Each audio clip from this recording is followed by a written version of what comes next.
Welcome to the Daily Wrap-Up, a concise show dedicated to bringing you the most relevant, independent news as we see it from the last 24 hours. Friday, May 10th, 2024. Thank you for joining me today. Now, right now, I am technically in the new location. I'm going to play a little clip to open you, to give you another quick insight to what the work we've done so far.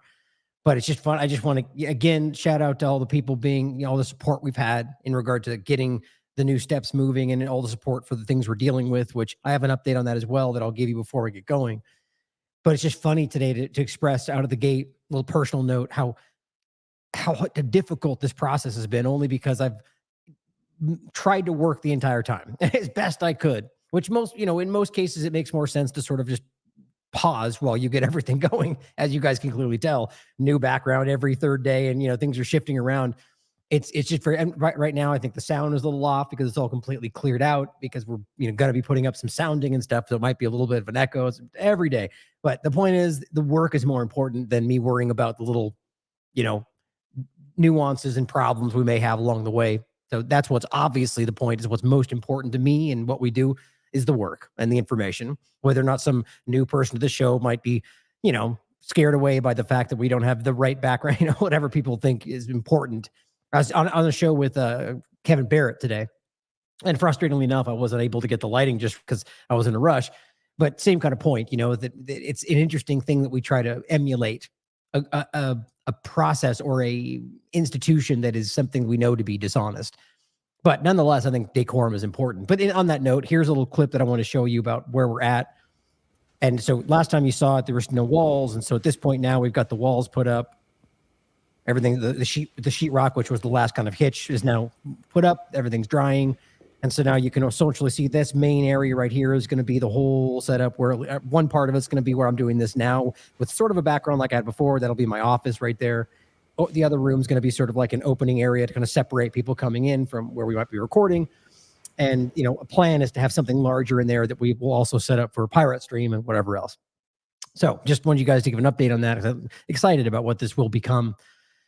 And now an update on the other stuff I want to tell you. I had a really long talk today with our lawyer about the upcoming lawsuits. And unfortunately enough, there's now a third one coming from the same group, different person.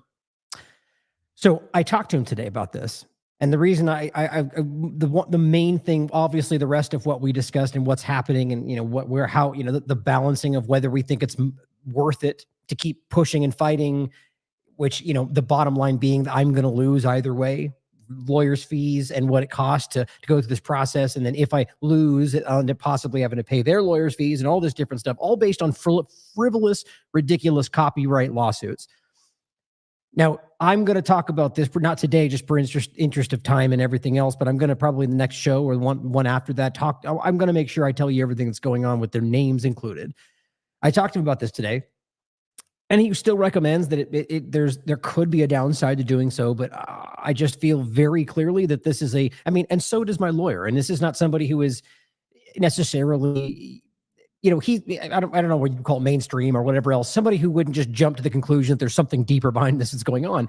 And he's convinced that this has nothing to do with what would be their clients' interests or their interests. Clearly, this seems to be dragged out to the maximum detriment to me, both with time and money.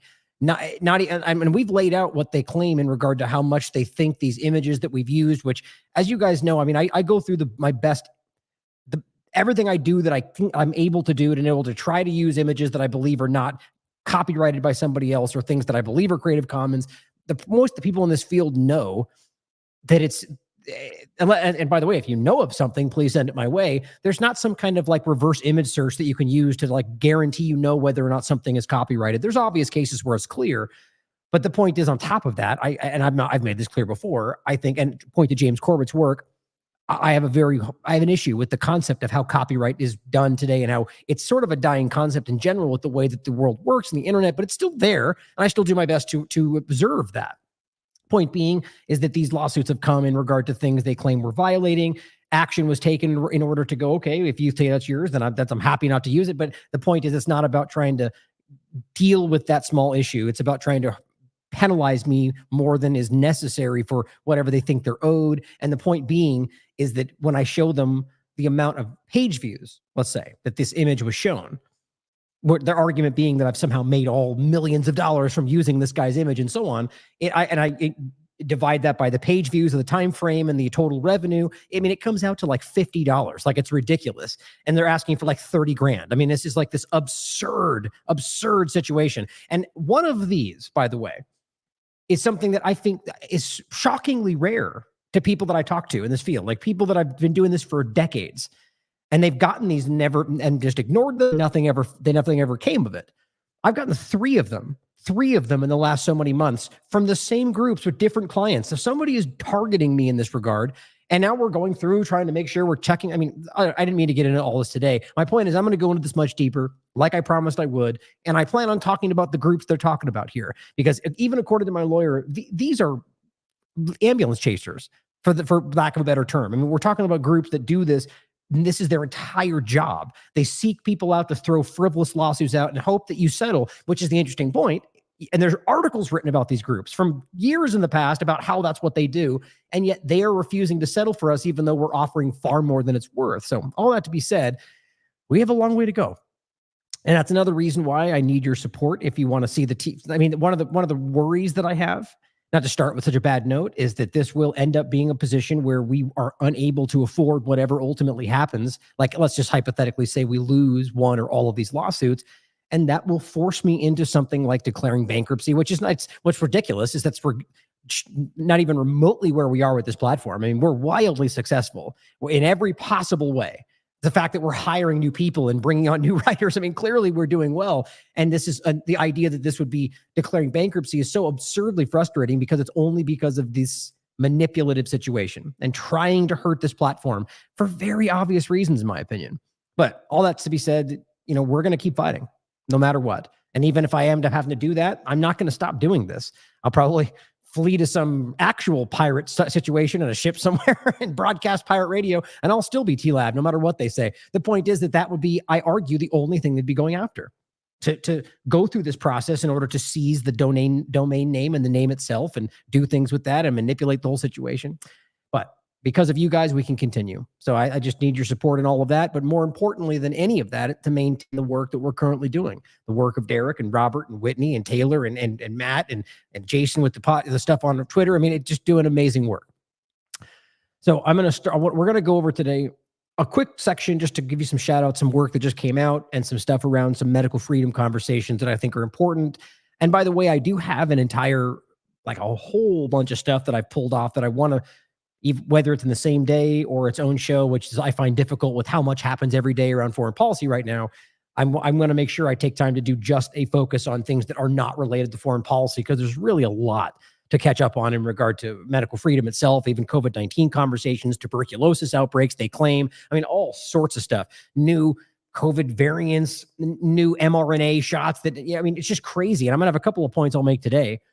But, so you guys know, I still keep track of all this stuff. It's all there and I'm still watching. And if the things are big enough, and I think like something, it's not just to keep you updated about the lies, but something really big is shifting, I'll always make sure I tell you and let you know what's going on.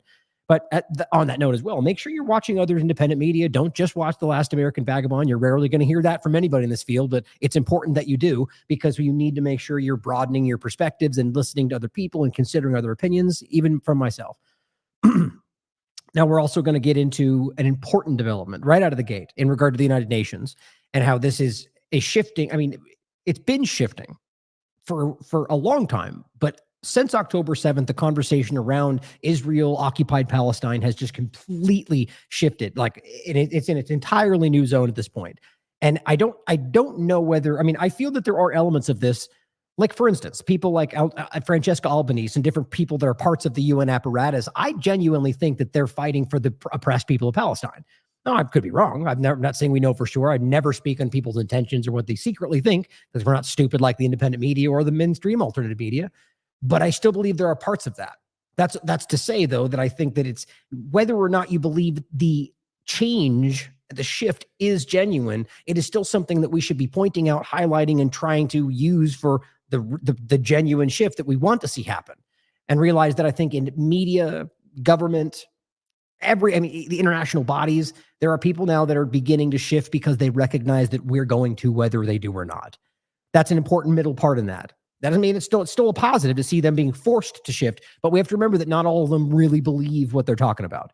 Biden, anybody else, Trump, well, he's pretty much says what he thinks, which is good, but it's also bad because he's terrible. But the idea being that Biden, at the very least, is trying to hide that. I don't mean that as a good thing. It's even more disgusting. I like to see what Trump is, or all of them. But the point being that even people like Biden are starting to act like they need to do more, and Netanyahu is a problem. And meanwhile, they're still actively supporting what's going on in Gaza.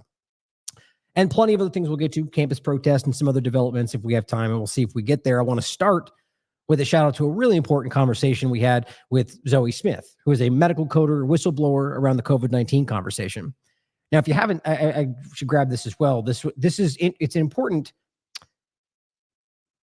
conversation. And it got some interesting attention around, I don't know, a couple of weeks ago, because she was on the CHD bus, I think, and she got a quick little interview where she was talking about some of this conversation. And all of a sudden, Alex Jones noticed it. All of a sudden, everyone's pointing at it, which good, get the information out there. But again, I always highlight how irritating it is that these important conversations that we've been talking about, not just TLAV, but a lot of other quite prominent independent media, but nonpartisan, it doesn't get really picked up. Not by the, or at least the perception of that. And that's what's so frustrating is here is her article from May 5th, 2023. On our TLAV Substack about the same conversation. My Life in the Thrill Kill Medical Cult by Zoe Smith.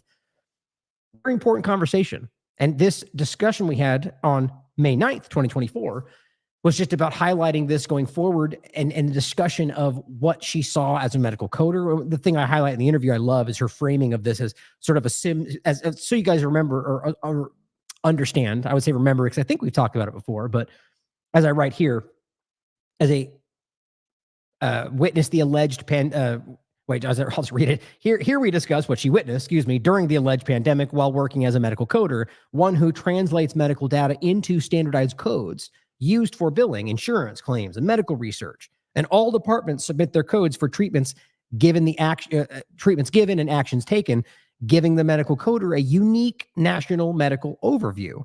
That's the part I like. So he describes as sort of a Sim City-like view of all that's taking place. So think about that. So all these different departments are all submitting these codes. It's going through a government process, right? So I'd imagine they don't think something like this is going to happen. And yet and it's not just her, many coders in these positions can see all of this coming in from different directions. And what does that give them? Well, it gives them this kind of 10,000 elevation view or whatever the phrasing is on that. The idea being that they can see, okay, wait a minute, they're claiming there's all these cases, but that's not what the codes show. Oh, look, over here, they're claiming all these people are dying from X, Y, and Z, but the codes don't add up to that. Or rather, the codes are being misused, or all these different elements that she was able to pick up on. And that's what started her journey on this. And it says she describes the illusion that was created using this system and the many different manipulations that took place on top of the codes that she witnessed and are ongoing to this very day. As you know, improper PCR testing, cycle threshold discrepancies, combination of flu and pneumonia with the presented COVID numbers, and the conflation of very clear injection side effects with the illusion of COVID-19. And as I wrote, and I think this is important, and this is not hyperbole, at its most basic level, what she's describing is medical fraud. We all know that. Yet, when considering the full breadth of willful deceptions, and there's no denying that anymore, and deadly fallout, which we all see that followed their deceptions, this rises undeniably to the level of medical genocide. Now, I'm not just using the word genocide because it's something that's on people's mind right now. Like, if we're really going to stand back and acknowledge what a genocide means and all the debates about whether things are met, intentions, and on it, I mean, when we look at what just happened and all the evidence that's come out, now the intent part is clearly, I've never seen a genocide with more obvious intent than what's going on in Gaza and from Israel. But we know that this was here, and we can now see that there was lies, clear efforts to hide their actions, hide what they knew from us. I mean, even to the point of like, oh, that was another one, that AstraZeneca being pulled. What's funny to me is that's huge news to some people, and it is in general, but we've been talking about these damn same things for 5 years, or what is it now? Yeah, pretty much 4+ years. And it's frustrating because it's not new information. Now you've got all these people reeling about how we couldn't have known. It's what's his name? Scott Adams all over again. I was right, even though I was wrong. And you were wrong, even though you're right, because no one could have known. You mean except for the clear scientific research that we literally saw, or the many, many, many, many doctors that came out and said, I can see this and you can see that. And there's clots and blood. I mean, everything. So were they just imagining that stuff? No, they looked. They cared.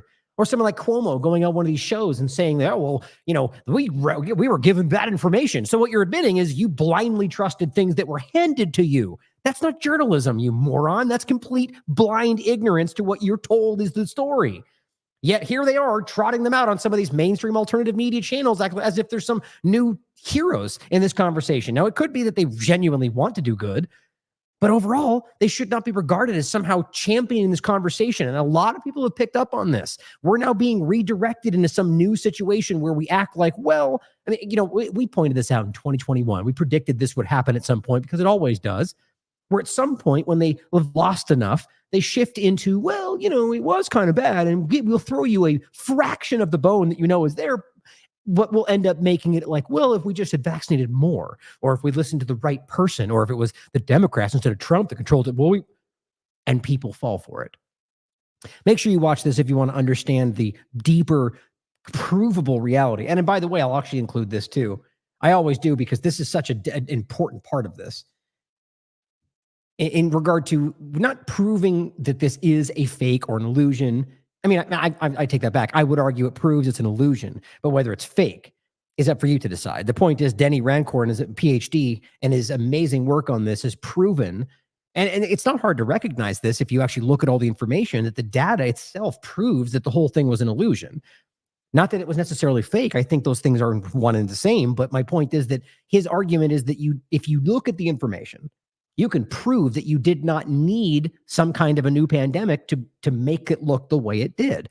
You needed what we just described. You needed the combination of flu and pneumonia that they've been doing long before COVID-19, and we've proven that before. You need the PCR manipulations, the cycle threshold discrepancies, then after that, the vaccine side effects that became COVID-19, and on and on and on. And you can almost statistically prove that this is what could have happened. So if you can consider that as a possibility, you must consider that it is something that they considered as well. In any case, I'll include these for you to read, understand, to watch, all with source material as always. And Zoe, by the way, is working on a couple new things for TLAV Substack, so keep an eye out for that. Now, also, just on that note, I thought this was hilarious. A couple of points I want to include. Daily Mail reports Pfizer agrees to settle 10,000 lawsuits. For vaccine side effects? No, for accusing pharma giant of hiding cancer risks of heartburn drugs, Zantac. Just a completely different fraud case that we're not going to talk about. You mean on top of the thousands of other fraud cases they've been accused of and lost. But don't question Pfizer, because how dare you? I mean, it's just shockingly ignorant that we pretend this is not a fraudulent organization who has been caught lying about exactly what we've always been talking about. Lying about side effects, lying about efficacy, lying about everything. I mean, I'll just do this real quick because this is just funny. It's a good time to play this. I haven't played these things in a long time. Or where is it? Right here. Is brought to you by Pfizer. CBS Health Watch sponsored by Pfizer. Anderson Cooper 360. Brought to you by Pfizer. ABC News Nightline. Brought to you by Pfizer. Making a difference. Brought to you by Pfizer. CNN Tonight. Brought to you by... You get the point. That goes on for like 3 minutes. Not a big surprise there. I wonder why they were so confused about what they were handed, or not at all. They just blindly trusted it. Taylor Hudak points out, do not fall for this new scripted rewrite of history regarding COVID-19 jabs. In February 2021, and this is the point we're making, several doctors, and this is in regard to the specifically doctors for COVID ethics. But in 2021, there was a waterfall of people, and it's the shocking minority. And I say shocking because it was so obvious. That means that the sad reality is most of these doctors were either too stupid to see that they were missing something, which is scary, or they chose to ignore it for many different reasons. Any of that's terrifying. My point, though, is that there was a lot of people that stood up, and scientists who wrote to the EMA warning about the risks of the very things they just shockingly discovered: blood clots, strokes, autoimmune disease, more in an effort to stop the harm. Oh, and there's another one, by the way, I'll talk about probably in the next couple shows in regard to a weird and shocking, baffling autoimmune disease process they're now discovering that they totally connected to COVID. Even though weirdly, most of the ones they're talking, none of them. The point is, a lot of them didn't even have COVID. Think about how dumb that is. So we're talking about an autoimmune, the thing that we know for very clear, provable examples can be caused by many different injections. Now I'm forgetting the term. Antibody dependent how the hell is that possible? I've talked about that 40,000 times. But any of the number of the different autoimmune, immune suppression, all the different things that we've proven are coming as a byproduct of many different injections, including this. And then you can see that happening in a 90% vaccinated population, which is what they're talking about. And not all of them were even vaccinated, but they go, but it was probably COVID-19. Or not, excuse me, I'm mixing this up. Not all of them had COVID, as they admit, but they go probably because of COVID-19. Ignoring the obvious culprit. So it's just so many things going on. Antibody-dependent enhancement. That's what I'm pretty sure it is. I don't know why that's confusing me. Other point I think is actually not surprising at all, but it's just too bad people didn't want to listen. Oh, tell me if the audio is skipping for anybody else. Okay, good. Sharon's asking in this chat. So the whole brain-machine interface, not the bad one, the good one, because Elon's doing it. The good guy AI, I can't even think about the good guy, Great Reset, whatever. But the point is, Tommy Mac says, I'm shocked, I tell you. Elon Musk's Neuralink chip malfunctions in the first human brain implant. You mean like it did in the other ones when they were testing on monkeys and they did it on humans anyway? Yes. But the other point that I think is so ridiculous is that, so the whole point is about increasing in general, whether that's the idea of, more body function for people that are paralyzed or or just maximizing your brain processes. It says Neuralink suffered an unexpected problem in its first ever human implant as the device began to detach from the patient's skull. Yeah, sounds like they worked this one out really well, reducing the amount of data it could capture. So that just sounds crazy. So the whole game is about capturing data. Yeah, welcome to Twitter, guys. I think that's hilarious. But my point is that it actually decreased the process. I mean, it just seems so crazy to me that anybody is even pretending like this is where we should be, or anybody's pretending that we should be doing this on people right now. This is experimentation. You're watching this happen in real time. Now, another great article that just came out that Derek's going to be doing a couple of parts on.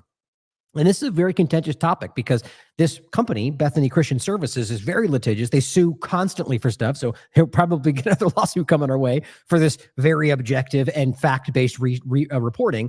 But the point is, it's just highlighting what people have reported and what people are accusing it of and just kind of trying to seek out the details. A Christian adoption firm with accusations of manipulation, negligence, and trafficking. Now, you can argue whether that goes to the level of sex trafficking. It doesn't seem to be that that's what anybody can prove, but there are congressmen that are openly accusing them of trafficking, which, remember, that just happens to mean that, like if you're taking children from one location to another state in order to get them with a different family without legal process, then that's trafficking, right? And so there's a lot of very fishy stuff going on around this conversation. And it actually brought up an interesting, actually, I should have grabbed this, an interesting conversation that we've had in the past. It was, shoot. Let me grab this really quickly. Now, if you guys remember a conversation we had, and I forget exactly what this was related to. It was a children's kind of detention center. I think it had to do with migrants. And the point was that there was a senator that went there and got arrested for trying to ask questions about what was going on. It was a government-funded group, but kind of like tangential. Like, so it was really little to no accountability. I believe it was Southwest Key, I think is the name of the group.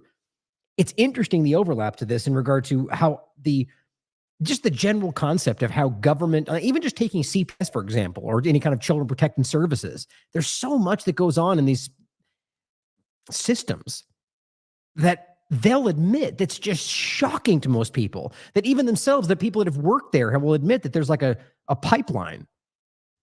Here we go. This is one of them anyway, or two of them. There's a pipeline of kind of foster care to sex trafficking. Now, you don't have to argue that that's because of the foster care system, but nonetheless, it's present and they'll admit it. And so we should be very concerned about how that works. Now, this is from an article in 2018 where we discussed the Southwest Key discussion.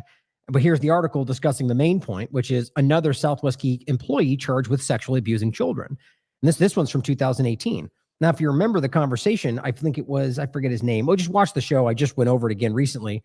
There was a Newsweek article as well. Let's see if that pops up. Doesn't look like it. I'll grab it and try to include it afterward. But where he confronted this location and in a very, very weird way was very resistant to even listening. They wouldn't talk to him. And the point was, it brought up all the thought we were having around this time frame and what was really going on and the shadowy groups that were involved in, the Epstein conversation, all these different overlaps to this.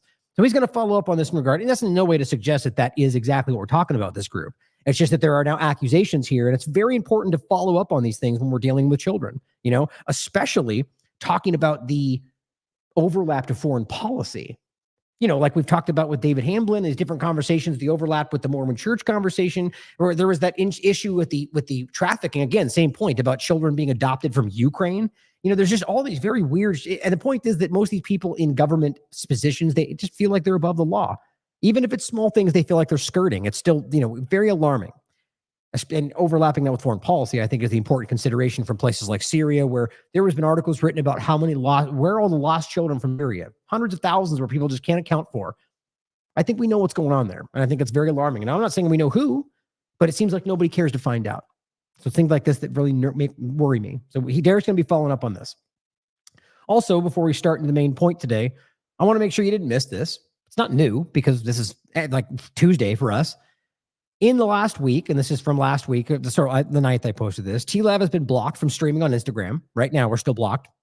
And I guess it was like a 14-day pause, or who even knows why, and unceremoniously just deleted from TikTok, which I find shockingly funny because of what's going on right now, where they're like, TikTok is allowing anti-Israel content, I guess, unless you prove it, which is what I said here. This while we're being told it's allowing negative content about Israel, I guess not when you prove it with source material, which is the same point with Patreon and AstraZeneca, right? You can say all these things, you just can't prove it, even though now we know it is proven and we're still blocked on Patreon, both Whitney and myself. But this is what we deal with, guys, is that we just get boxed out of the conversation. No, TikTok is censoring us, I think, because we're showing these things. And I think that really shows you that, remember, TikTok is not a Chinese company the way they're trying to frame it. Like, it could ultimately be that in the end game, but I can't see that. I see a Singaporean CEO, and I see very clear U.S. backing all over the place. But I also see Chinese influence on this. But my point is that to argue it's just this Chinese-controlled entity, while your government's trying to censor you everywhere, and TikTok seems to be this central place through which a lot of this content is happening, showing what's really going on. It's just that so many people are so willfully ignorant about things that creep into their partisan beliefs. That's always why I call it a two-party illusion. But nothing new. Same old for the last American Vagabond, but we won't stop. Now, getting into the conversation of Gaza and Israel, I think it's important to, that's right, I forgot I want to start with, this is funny.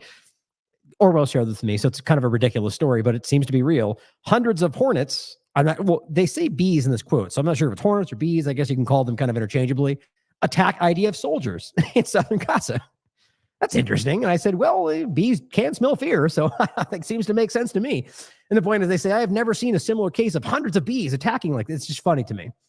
The joke obviously being that they're getting, both or what's the right word for it? In the narrative world, they're being completely destroyed. And also on the field, it seems like despite the fact that their body count is a hell of a lot higher because they're just murdering everyone in front of them, civilians predominantly, if not entirely.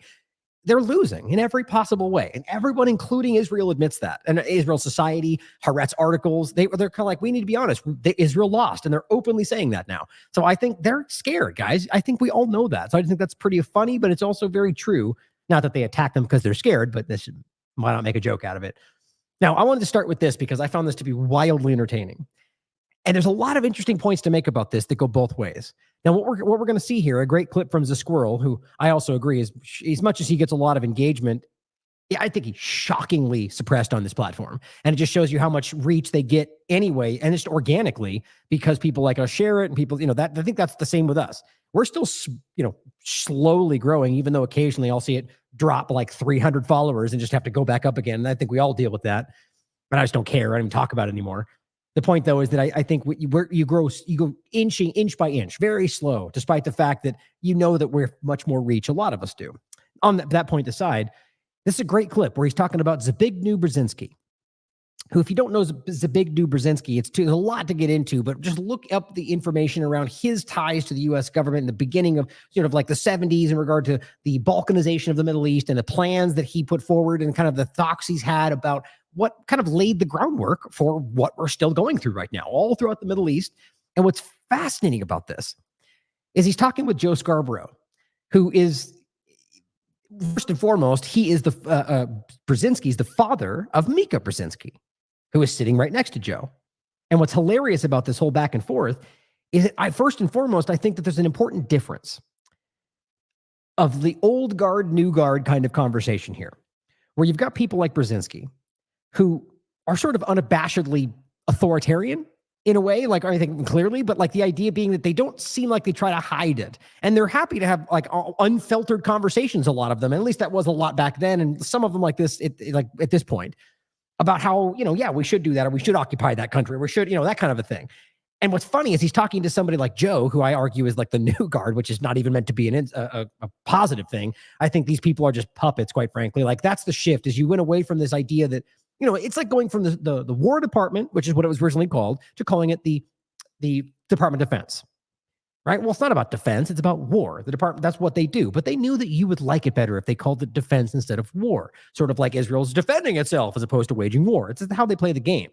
So the shifting to people like Joe and the way that they present themselves, and to be clear, obviously, we're talking about media versus politicians, but nonetheless, same thing with the people that are now in the roles today, like the people you see.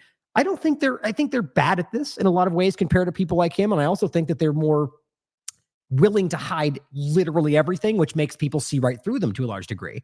So it's not it's kind of like I talked about Donald Trump. I see them as very dangerous and terrible people, but I prefer Trump because at least he says exactly what he's going to do. So there's no hidden game. He's just being very clear about how he's belligerently authoritarian and will steal resources. And, at least you can be honest about that. So that's kind of the difference I see between them. And what's funny about this back and forth is that the only reason I'm saying that is because I don't see either side of this as sort of like the good side or the honest side. I see them all as dishonest. And what's funny is Brzezinski is wildly insulting Joe, because Joe's like, these people are not that bright, in my opinion. And Brzezinski just makes fun of him about how you're so shockingly uninformed. And these are people that are essentially on the same side, really. What he's attacking him for is that he doesn't understand the inner workings of the real relationship between Israel, the United States, and the deals that were had. He admits that they did, in fact, riddle these deals with poison pills to make sure that that Gaza and the Palestinians didn't accept them, and even went as far as to make sure that they weren't able to. Which, again, he'll make the point to say that's not what anybody else thinks. Well, because you're blindly, just like with Cuomo, accepting what you're handed by people above you, which is ignorance. That's not journalism. So listen to what Brzezinski has, the big new Brzezinski, interesting name, has to say about this. We do the next time Israel is attacked from an outside force. And I'm sorry, 2008 for those in the podcast. This is 2008, which I find very relevant. Remember, 2008 was the one, I off the top of my head, let me know in the chat, what was the name of was it Cast Lead? I forget which one it was we're talking about in 2008, but it was another time where there was a massive onslaught carried out by Israel.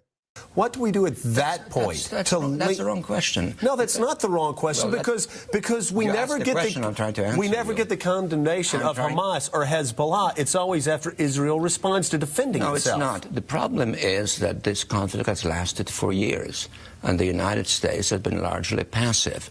So the right question is not what do we do when things break down.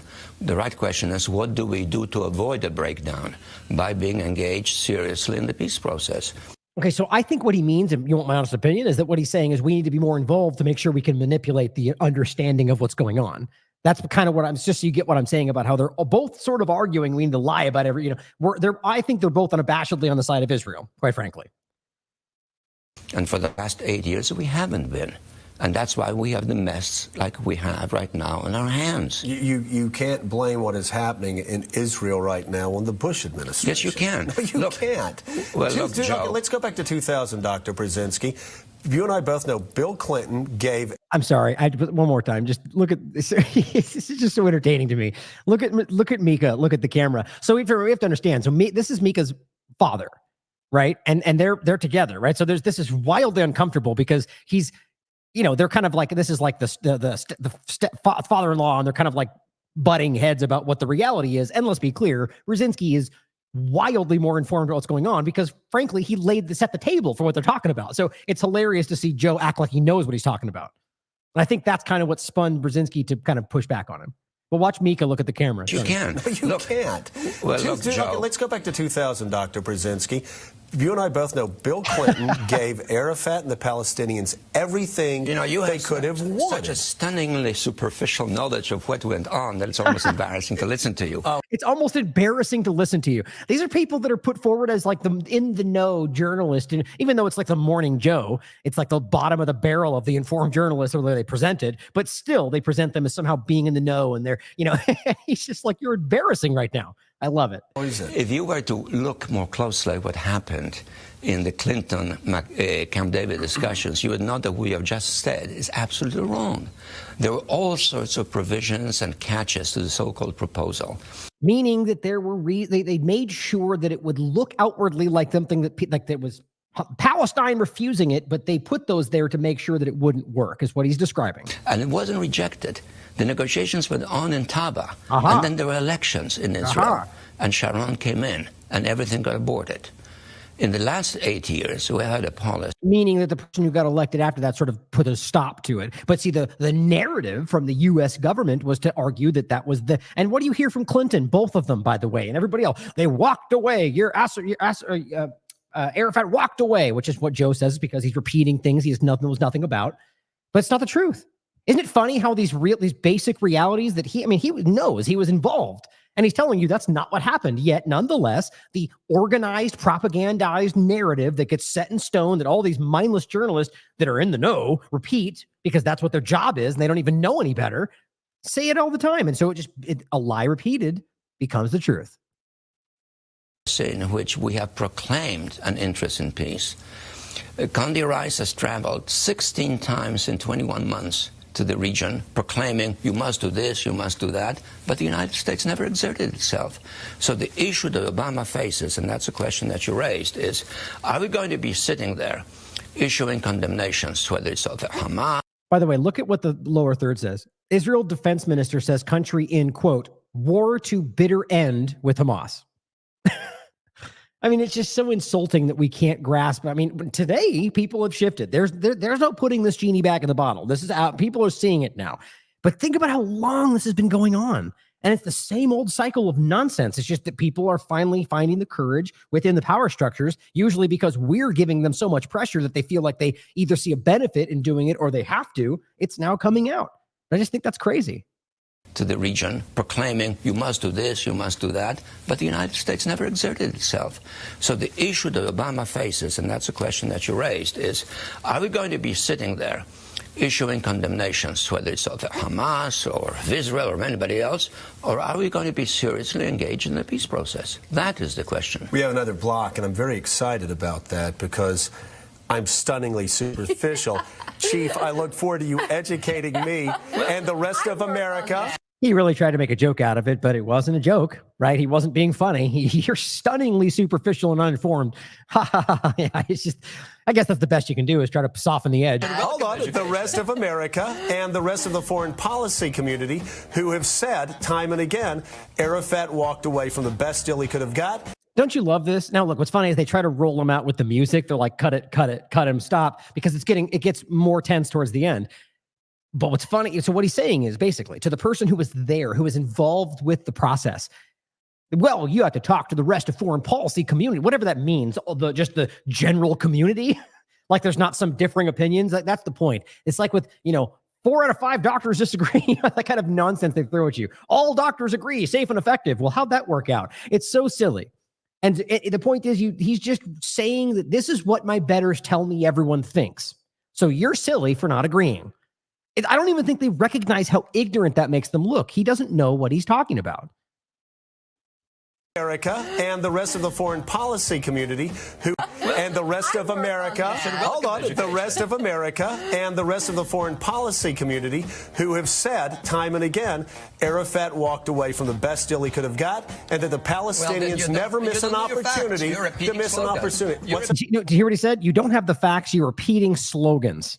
I love it. Repeating slogans. You're repeating slogans. He did not walk away. What he said was, I'm going to take the proposal to all of the Arab capitals and see how they react, because the proposals were controversial. And then negotiations went on, even after Christmas, where Clinton and Arafat met, and they were going on in Taba in January, after Clinton was already leaving office. And then the process got aborted. Right. So it went on way longer after the lie we are told after the Arafat walked away. He's saying it continued past that point. So we've been lied to. And we know that. Joe just is not smart enough to recognize that obvious reality, or that he doesn't care to look past what he's told is the reality, even when somebody who was involved will tell him the truth. And guys, this is the point. If you look through this, I mean, for crying out loud, you can have that ridiculous non-debate between Dave Smith and Laura Loomer, where this is what Dave was discussing.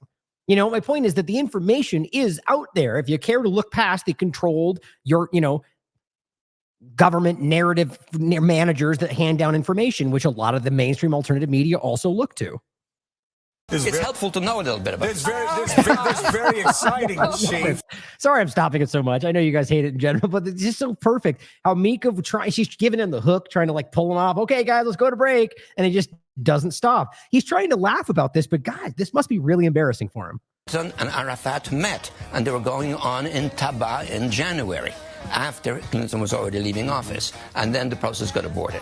It's helpful to know a little bit about it. It's very exciting, Chief, that you know things that the rest of the international community doesn't know. You're going to judge your knowledge by the sort of collective standards of 300 million people, then don't be surprised that you're embarrassed. Wow. You know, see, you would never see this today. I honestly think that because of how, in what a worse position the entire establishment is in regard to narrative management, that they wouldn't allow this, because what he's really highlighting are some fundamental realities, whether or not you're talking about whatever side they're on. That, well, okay, if you're just going to pretend that this collective narrative is the truth because that's what they all say, and that's the people we're supposed to look to, well, you're going to be embarrassed. You know, it's the same idea that just because a consensus exists does not make it the truth. And in most cases, historically, it's not. In the case of going forward after the larger conversations, I play that clip all the time about what is science, where he talks about academia versus science. And the point is that the trailblazers are the ones that usually change the discussion, right? I think the clip, he says the best candle makers in the world couldn't envision a light bulb, and they fought tooth and nail to make sure it didn't happen. But the point is that if we would have trusted the consensus, we would still be there.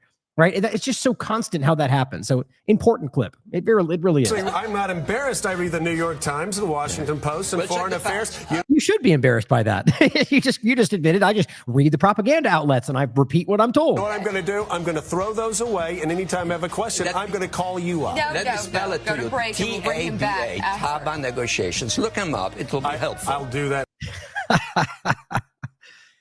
Oh, I wish it was all that fun to watch. You know, it's so entertaining. And make sure you follow the squirrel, because I think he's doing great work on this.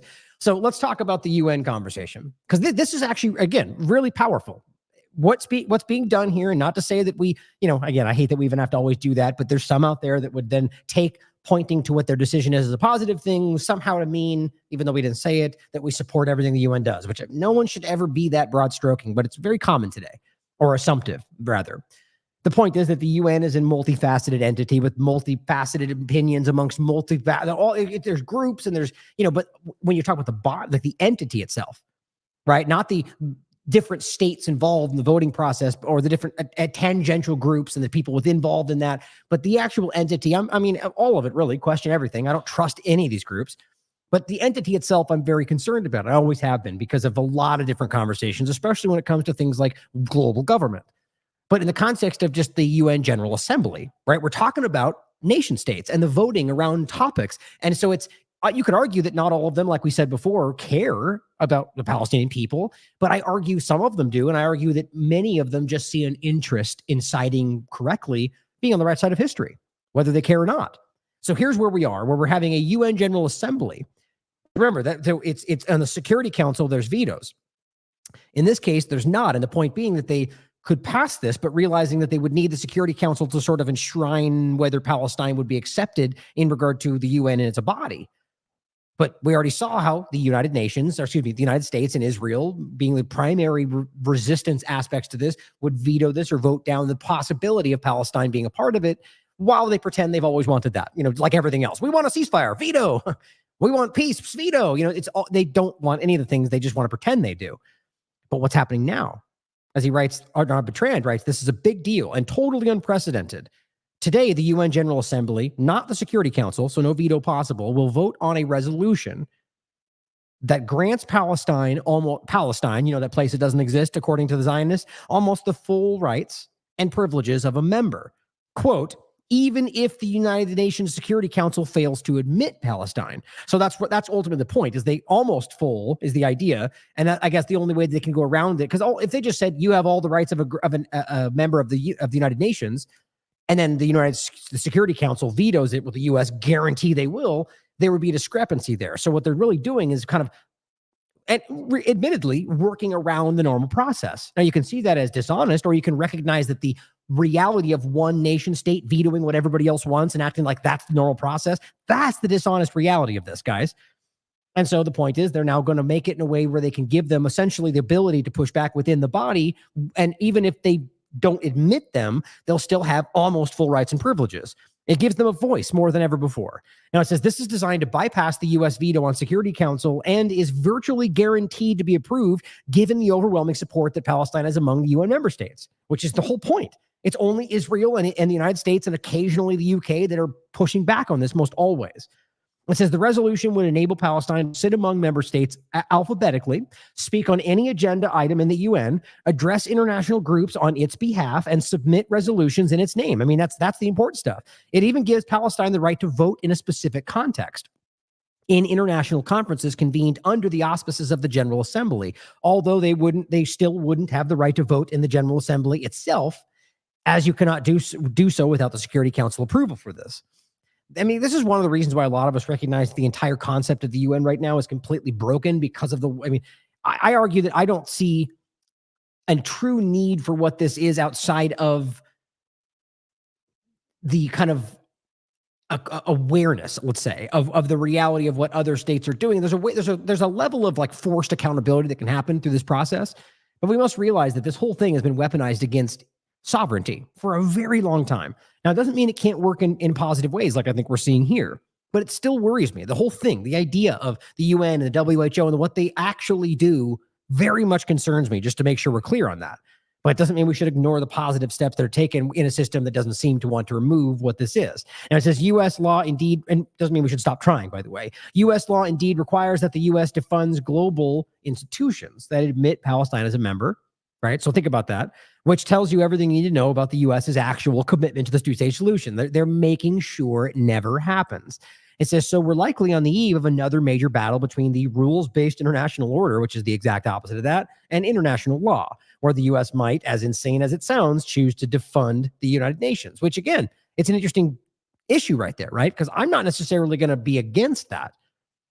But the problem is that all it's going to be, it's if you have a body like that exists, that doesn't go away, if the United States is not a part of it, well, that's a problem, right? But the idea is if this is something that is at the very least changed, that the problem is that if the U.S. just starts to defund the UN, it's going to act like anything that's done there, which, by the way, they don't care anyway. I was going to say it doesn't matter to them, or there's no influence over what they do.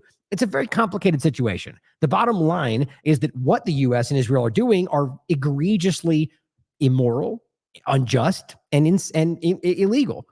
And so if this is the only way we can apply pressure to these authoritarian, seemingly unaccountable states, then I support that. Now, it passed. The UN Assembly approves a resolution to grant Palestine new rights. Now, it says the UN General Assembly voted by a wide margin, which is completely expected. This was today, to grant new rights and privileges to Palestine, and called on the Security Council to favorably reconsider its request to become the 194th member of the United Nations. I guarantee you they're going to veto this in the Security Council anyway.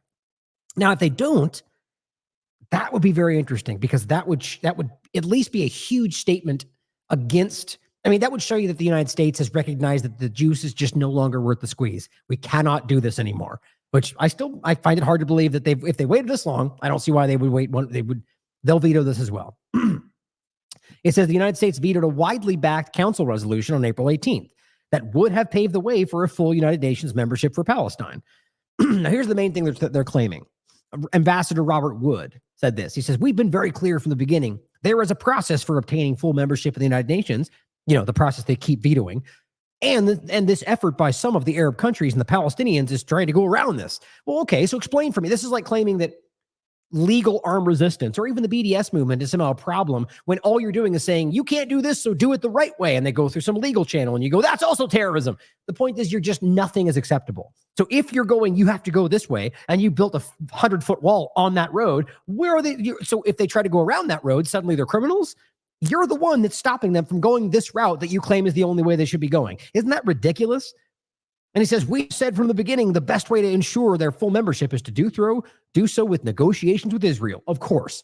You mean the state that has sworn like a death oath that they'll never allow this to happen? And they've been saying this for years, for decades. It's just that nobody was listening. And now finally they're listening to them and they're just screaming it at the top of their lungs. We'll never allow this. And by the way, they're saying, why would we ever allow that? Which you should listen to, because that means they've never, ever been honest about actually wanting that, because that's the same argument. Very important to see. So this is going to change things, guys. I promise you this will change things. It's just about whether it will actually have enough influence to stop what's going on in real time, because that's the hardest thing I have with all this. People are dying as we talk right now. People are starving to death. People are dying of thirst. Children are having their limbs blown off. Pregnant women are having baby. I mean, it's just over and over and over, and it's ongoing right this moment. The amount of children that die every single day is overwhelming. We're going to talk about some of that. Now, make sure you stay tuned to the end, by the way, because the discussion about the smart city will be the last segment we discuss. It's important, actually, because I think this is a really alarming, it's not new by any stretch of the imagination. It's not a new plan even, but it's interesting that it's now being rolled out, and Netanyahu is openly considering this. We'll get to that. Now, I want to start with an interesting point in regard to the campus protest, and really more so, not so much about the campus protest in particular, but what's been done around it, and a couple of points about what's going on. But I think this is fascinating. We saw the combating anti-Semitism bill, right? And I don't know why it's so hard for people in the paradigm to recognize, and both left and right, by the way, there's support on all sides of this. But I think predominantly, I think there's more resistance, quite frankly. But overall, I think that what's clear is that this is shockingly unconstitutional. There's just no way around it. We're talking about people expressing the way they see things, the way they feel, the way they think. There's no way that that is somehow a crime. You can't say, well, if you say this about Israel, that's against the law. What you're doing is criminalizing speech. I mean, this is not hard to understand. Here's Jonas Vesterberg pointing out, the Israeli-American counsel attorney, who is the best described architect behind the anti-Semitism laws, calls himself the chief pest control officer. Isn't that like, I mean, the idea of these overlaps where we were told, you know, like when in regard to the Nazi conversation of Jews and the vermin and the terms and the buzzwords that we're always talking about, how almost ubiquitously we have seen the same language, the same framing, the same actions currently been done by Zionists in regard to Palestinians. I've shown you the images of Elon Levy and Eli David and showing Palestinians as rats. And I mean, almost identical propaganda from what the Nazis did about Jews. And how do you even do that as a Jewish person while claiming that it's about defending yourselves against Nazis? I mean, crazy. Because these are bad, bad people, guys. And remember, historically, that align themselves with Nazi Germany even after the final solution. That's the Lehigh Party. That's one of the founding elements of Zionism. And since I mentioned that, I'll include this so you guys can read it. Remember, this is from a Haaretz article that explicitly discusses this. Zettler's interrogation occurred about 2 weeks after the Wannsee conference in Berlin, in which Nazi officials discussed the implementation of the final solution. And the point is, this article is discussing the reality that the Zionist organization was aligning itself with Nazi Germany. It's an important thing to realize. Now, back to the point on this. It's another example of this. You have somebody who is a proud Zionist, a proud supporter of Israel, that is openly saying he's the chief pest control officer in regard to, as he writes, and this is the actual article itself, Zionist billionaire and Israeli government behind anti-Semitism laws, which they're proudly discussing, guys. It's open. Why? Because we're stopping racism. Well, or you can more aptly understand that even if you think that's what they're doing, which it's not, it's creating racism, you can recognize these are foreign entities dictating what Americans can say. How is anybody that swore an oath to the Constitution, anybody in Congress, anybody who is even fighting for Americans pretending this is okay? I don't care what you're talking about. I don't care if you're literally passing a law that says you can't. I mean, take the worst thing you think you can say specifically and in open hatred of Jewish people. I would call you a disgusting person for saying it, but I would fight for your right to be able to express it, because that's absolute free speech, or really just free speech. We don't need to add absolute to it, because free speech means free speech. It's not free speech with limits, which is what they're trying to do. So it's terrifying to me that this is being supported by Republicans who 30 seconds ago were screaming about woke politics and identity politics, censoring you for your speech. And yet, because it's something they don't like, suddenly it's okay. Now, clearly, if you see my last shows, I'm not even talking about the majority. Quite frankly, I think the majority of conservatives are seeing this and are uncomfortable by this, because They do see an issue with the woke politics, which I do as well, and I've called it out many times. But recognize the contradiction because they're not ridiculous. They're not stupid. They recognize it, and they're going, oh, hold on. Am I being tricked into supporting what I was just saying I should? Yes. But good on you for seeing it and calling it out, because I see a lot of conservatives doing that. Same thing in reverse. A lot of Democrats or liberals out there supporting and fighting against supporting both Jews, Christian, Muslims, anybody fighting for a ceasefire and calling out what's happening. But you see a lot of these people in central positions of power who are supporting it. And they're calling it out, and they're doing the same kind of thing. But the bottom line is that this is alarming because they're censoring your speech from a government position. Oh, and by the way, here's just the account itself so you can see it. Chief Pest Control Officer.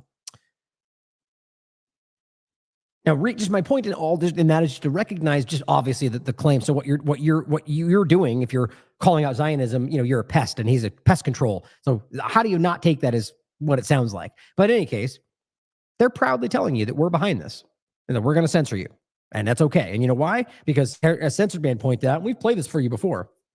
Here's an old clip in Hebrew, speaking with a reporter, where Netanyahu openly admits, both, and by the way, calling it the Jewish lobby at the time, and very clearly discusses the reality that they control, or at the very least are not worried about it because they completely influence the U.S. Congress. And don't forget, we just talked about Donald Trump openly admitting that Congress is controlled by Israel, or it was, and it should be. He says rightly so, and says that because it's not right now because of Joe Biden. Remember, we just played that clip on the show. That's terrifying that a person that is about to be president, because I think that's who's the next selection, we've already talked about that, is openly saying that Israel should have control over the U.S. Congress. There's no way to misunderstand what he said, guys. He said, and rightly so. And Biden has been the reason they don't. It was very clear and explicit. And here's the point. Netanyahu in the 80s brags about how the Jewish lobby controls America. He says, we own the Senate, the Congress, and we have a strong Jewish lobby on our side. We have a strong influence over the general support. America won't force us into anything. Well, it's starting to change. But reporter simply says in the 1980s, we don't have America with us. Netanyahu responds, USA is not a unified bloc. So that point is to recognize that what he's discussing is using the division between politics. Two-party illusion, guys. It's divide and conquer. It's what we're talking about. He says, we have the Senate, the Congress, and a record strong Jewish bloc, or Jewish lobby. And he says, we have a strong influence over the general support in America. America won't force us into anything. I don't know why that's not terrifying to people. I don't care whether this was a Jewish person, a Muslim, a Christian, from somebody from the UK, from Berlin, from Germany, from Israel. It's a foreign entity proudly telling you that they can control what we do in this country. I don't care. And again, it's not even about America. If I was in any country, it's about foreign entities influencing policy that affects your lives for their interest at your expense. It's obvious. And just one more point on this, and we keep ringing this bell because it's also something people are waking up to. Thomas Massey rightly calling this out. It says APAC super PAC set to run TV ads blasting Thomas Massey Israel record. Gee, I wonder why. And he says the day after he votes for Speaker Johnson, APAC votes against Speaker Johnson for obvious reasons, because the guy is a wildly pro-Zionist maniac, in my opinion. APAC announces a $300,000 ad buy against him.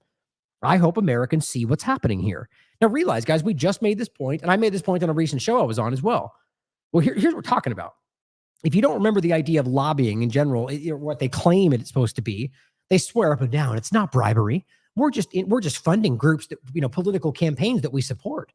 The game is that we don't, immediately dictate what happens. We just give them money and we hope they are the person that we just want to support. And then next time the election comes around, if we don't like what they've done, maybe we won't fund them that time. That's supposed to be the lie about lobbying. No, it's not what happens. As APAC just proved.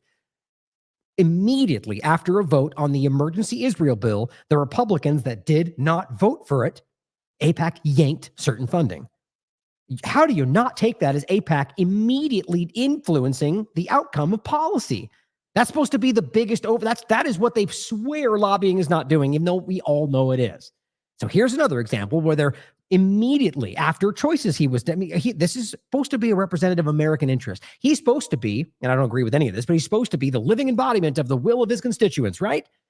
So what APAC is doing is going, well, we don't care what you think. We want you to vote the way we want you to. And if you don't, we're going to pay $500,000 to have some kind of ad taken on you. We're going to pull funding for you. That's terrifying.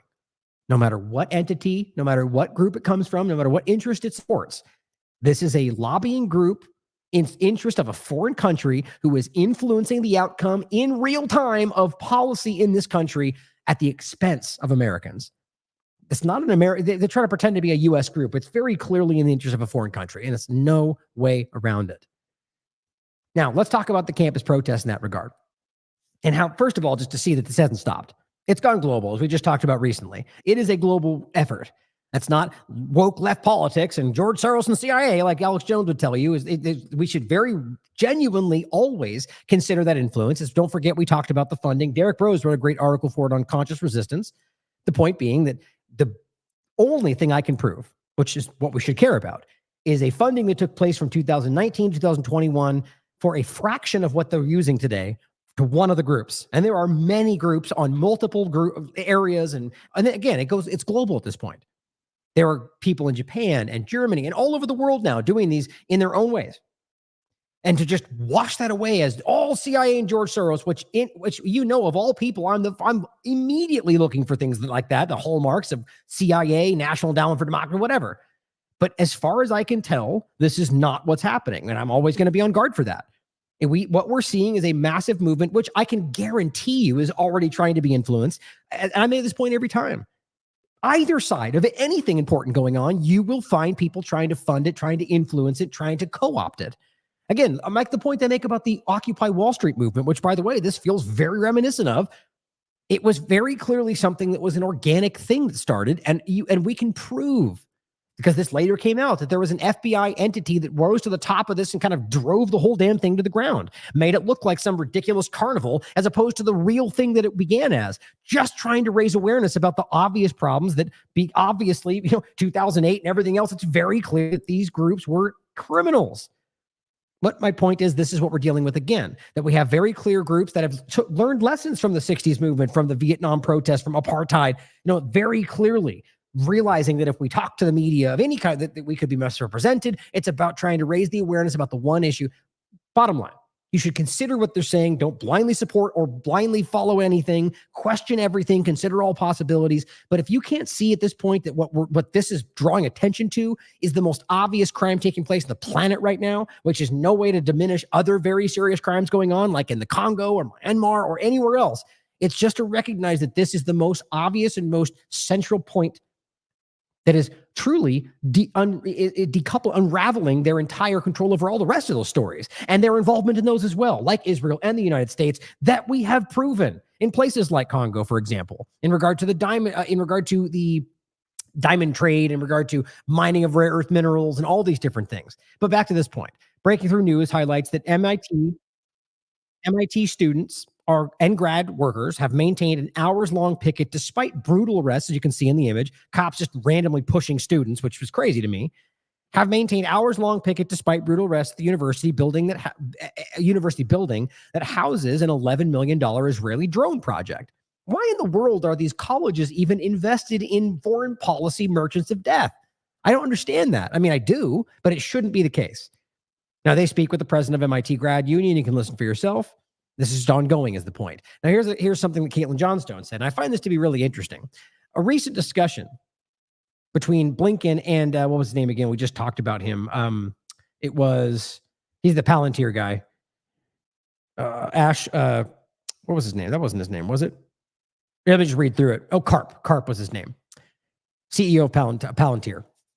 And the point is that they're sitting there having this conversation about why the protest movement is a problem. As she writes, Empire managers explain why this new protest movement scares them. A weirdly honest moment, and I don't think they meant it that way. The U.S. Secretary of State and a Bilderberg surveillance tech oligarch have both made some very interesting admissions about the burgeoning protest movement against the U.S.-backed slaughter in Gaza and the problems it poses for the empire they help run. It says, during a vitriolic rant about university demonstrators at the Ash Carter Exchange on Innovation and National Security on Tuesday, Palantir CEO Alex Karp, who don't forget, is acutely involved with Israel in regard to funding using AI processes. Actually, I think I can pull that.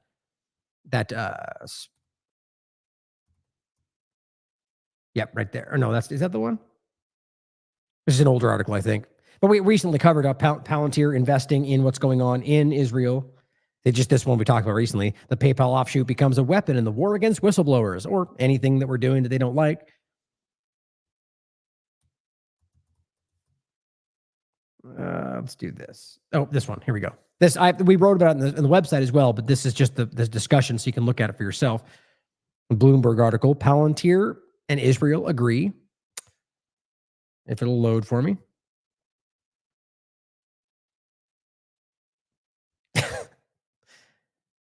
Okay, I guess we'll come back to it. So the point is that they are working with Israel, and that's provable. We'll show you the article once it loads in 5 years. It says Karp is a billionaire who sits on the steering committee of the Bilderberg Group and regularly features at the World Economic Forum and other platforms of plutocratic empire management. He says, quote, "We kind of just think these things that are happening across college campuses especially are like a sideshow. No, they are the show," Karp said during his rant, "because if we lose the intellectual debate, not that they're lying, but if we lose the debate, you will not be able to deploy any army in the West ever." So your argument is that these people calling out genocide stops you from being able to deploy military around the world? Yeah, maybe we should not want that. And here's the point. Thiel's Palantir Israel agrees strategic partnership for battle tech. Not surprising, as they're openly murdering children right now with this tech. Maybe they're uncomfortable. But it says everyone should listen very carefully to Karp's words here because he's giving the whole game away. He's making it very clear how crucial it is for the empire to stomp out this protest movement and the zeitgeist upon which it rides. Zeitgeist meaning just a term meaning kind of the spirit of an age, which I do agree that's kind of what's happening here.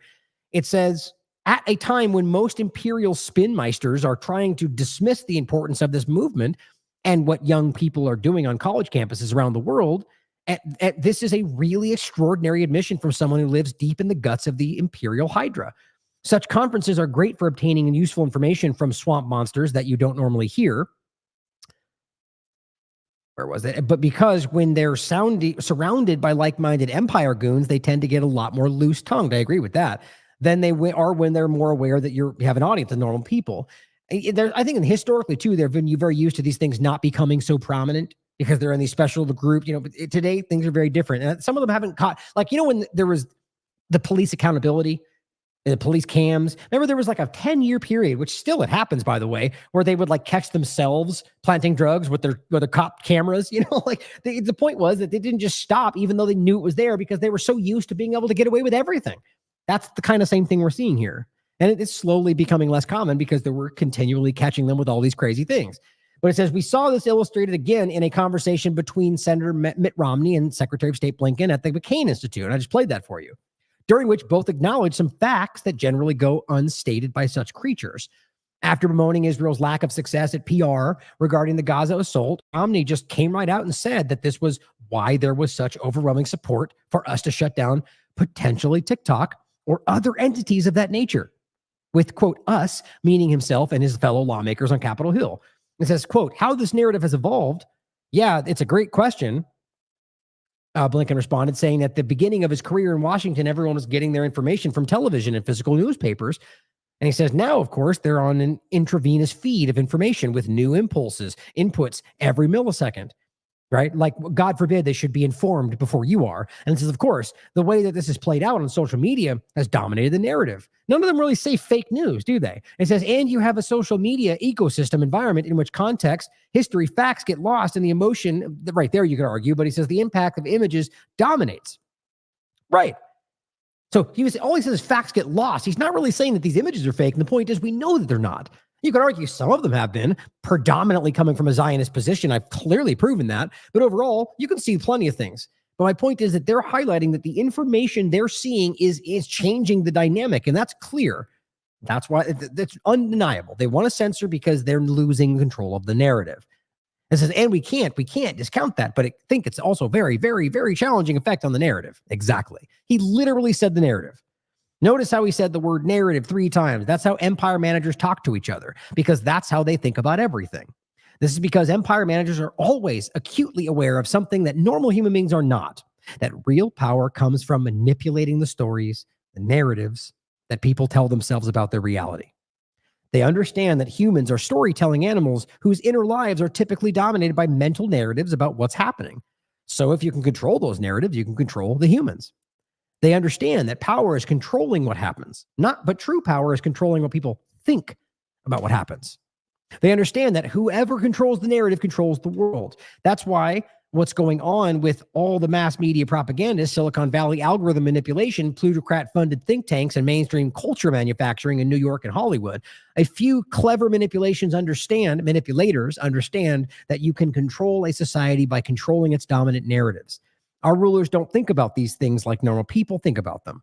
They don't think in terms of doing the right thing or acting in a way that benefits everyone, as much as they love to pretend that because that's what you want. Point Caitlin makes all the time. They don't think in terms of truth and honesty or lack thereof. They only think in terms of what stories people are telling each other and how these stories can be changed in a way that advances the interest of the empire they manage. Post-truth world. I'll just leave it there because I want to make sure we get to the rest of this, but it's important to think about that.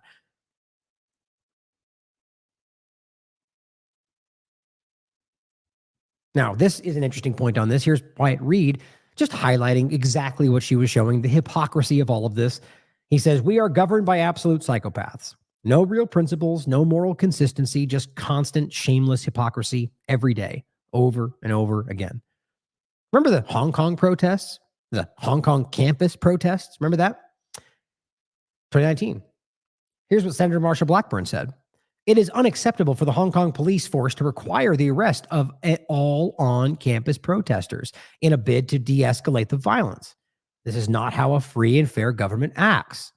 It is how a police state operates. Oh, isn't that interesting? Here's what she says today. Reports indicate that leftists are joining pro-Hamas protests. See, they just go all the pro-Hamas? You mean pro-Palestine? You guys are ridiculous cartoon cutouts. He says their goal is to spread disorder and violence on campuses and advance their liberal agenda. These are not peaceful protesters. They are terrorist sympathizers. They're just directly Zionist talking points. Somebody wrote this for her, for all I can tell. So wait a minute. But so it's not okay for Hong Kong in the same context with violence to shut down all of them ubiquitously, like they're all doing the same thing? Yeah, because that would be stupid. Here you are promoting that very stupid thing. So Senator Marsha Blackburn is stupid, or however you want to frame that. Tom Cotton, another one you know very well. Hong Kong's authorities have turned a place of higher learning into a place of violence by trapping student demonstrators on their own campuses. Gasp! How dare they? What a police state. Oh, here he is over here. If the campus police can't do it, the school should bring in local police. If the local police can't do it, then yes, the National Guard should restore law and order, allowing deeply troubling anti-Semites to take over campuses and their threatened Jewish students, none of which is happening, by the way, because we've proven to you, as everybody can see with a brain, that most of these protests are being put on by Jewish organizations. Some of them are predominantly Jewish. Or at the very least, you can show a huge Jewish presence, and you can see Holocaust survivors openly talking about how they support what's going on. Isn't that funny how you can just pretend they're Jew-hating, anti-Semite, pro-Hamas, rape, blah, blah, blah. These people are children. And here's the worst part about it. People like Tom Cotton, guys, they know they're lying. That's the biggest issue. And Josh Haley and the rest, they know they're lying about this. Now, you could argue that maybe they believe the lie about some rising anti-Semitism threat, and so they justify lying about these people because they see it, but whatever. But they know what they're saying is not true because it's been dumped in front of them by 1,000 different people. Yet they still do it because they're not honest, guys. They don't care about any of the things they pretend they care about. Here's one of these examples I played before. As a Holocaust survivor, my message to the brave student protesters in America is just keep doing it. Don't give up. We are doing exactly the same, and in the long term, we are going to prevail. I'm out from the beginning at every march, a small group of survivors. And he's wearing the traditional Palestinian garb. That'll be relevant in a minute when they pretend that that's now the new KKK symbol. That's not a joke. That's what Israeli government representatives are claiming, that a Palestinian garb is now KKK level, despite the fact that it's being worn by Jews and Holocaust survivors. And they'll never call that out, though, because it'll make them look that I've never yet seen any of these Zionists go as far as to call a Holocaust survivor a token Jew or a self-hating Jew. You'll see them do that to just any Jew that supports what's going on, like Ben Shapiro, because they're disgusting people that don't care about anything but Zionism. But they're coward enough to not call out the Holocaust survivors. And you know damn well why. But doesn't that show you everything? Here's another example.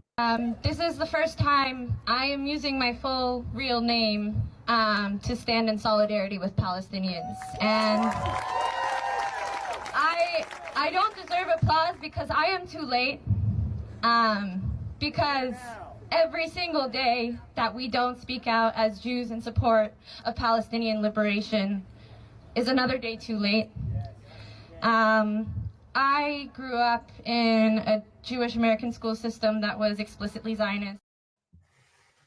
That was the point. Sorry. I don't know if you heard. Oh, I guess it was muted. I dropped my microphone there. I was stumbling around. Didn't need to tell you that. So, point being, these people are lying to you, and they know they're lying. And not even worse, they're directly contradicting this something they was said in the same context before, which shows you that it really comes down to whatever the narrative is, whatever the agenda is. They have nothing sacred. They don't have anything they care about. They'll lie. I mean, this kind of thing you'd say about a thief. You know, they would steal.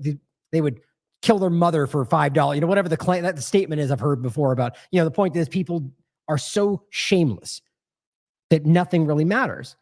You will sell out things you claim you fight for in order to make a narrative point. Here's Josh Hawley, one of the worst. In Hong Kong, government police continue their assault on universities into the night, making mass arrests and now threatening live fire against largely defenseless students. Doesn't this sound exactly? Yes, it's the same damn thing. Beijing is pushing Hong Kong into a state of siege. Now, let's not forget, you can prove that there was still a presence, a CIA presence, a manipulation going on in Hong Kong. We proved to you that there were CIA elements that were there on camera speaking to a leader of this group. That doesn't change the point. It's always happening, and we shouldn't blindly believe that the protests are organic in any circumstance, even this. But I think the point is, unless you can prove they're not, you shouldn't blindly assume they are. My point is, in this case, you could see very clearly they were caught. Either way, it's because it was their agenda. They wanted to point at it because they wanted to use this against China. They were like, there, support them, and how dare you, free speech and blah, blah, blah. But over here, it doesn't matter. And here's the worst part. Over here, you're talking about supporting Hong Kong. Over here, you're talking about supporting Americans. These are U.S. politicians that are supporting foreign entities when it matters and ignoring U.S. interests when it matters. That's what they care about, themselves. Oh, here's another example. You know, so we're talking about Americans, right? And protesters in the United States using free speech. Talking, whether you agree with what they have to say or not, and the proof that we've gone over countless times of how constantly they're lied about, how constantly people are initiating violence and then pretending it was it's very clear they've been lied about left, right, and up. And we're going to show you an important clip about that, where Stefanik, who seems like this belligerent maniac around this topic, who seems to think she's going to gain something by lying about all this, was called out in the middle of Congress by the very person investigating this, that the claim she says didn't even happen. That's my point. But while that's going on, while they're going pro-Hamas, pro-rape to American students who don't even think that, GOP congressman offers a solution. Send them to Gaza. These are American politicians who are threatening, even if you want to pretend it's a joke or making a point, you're threatening to send Americans to Gaza, which is currently in the middle of a genocide, because they disagree with what you think they should think. This is the whole point about realizing the central concepts of what we call America, they don't care about, and maybe have never even been real in the minds of these people. That should be terrifying.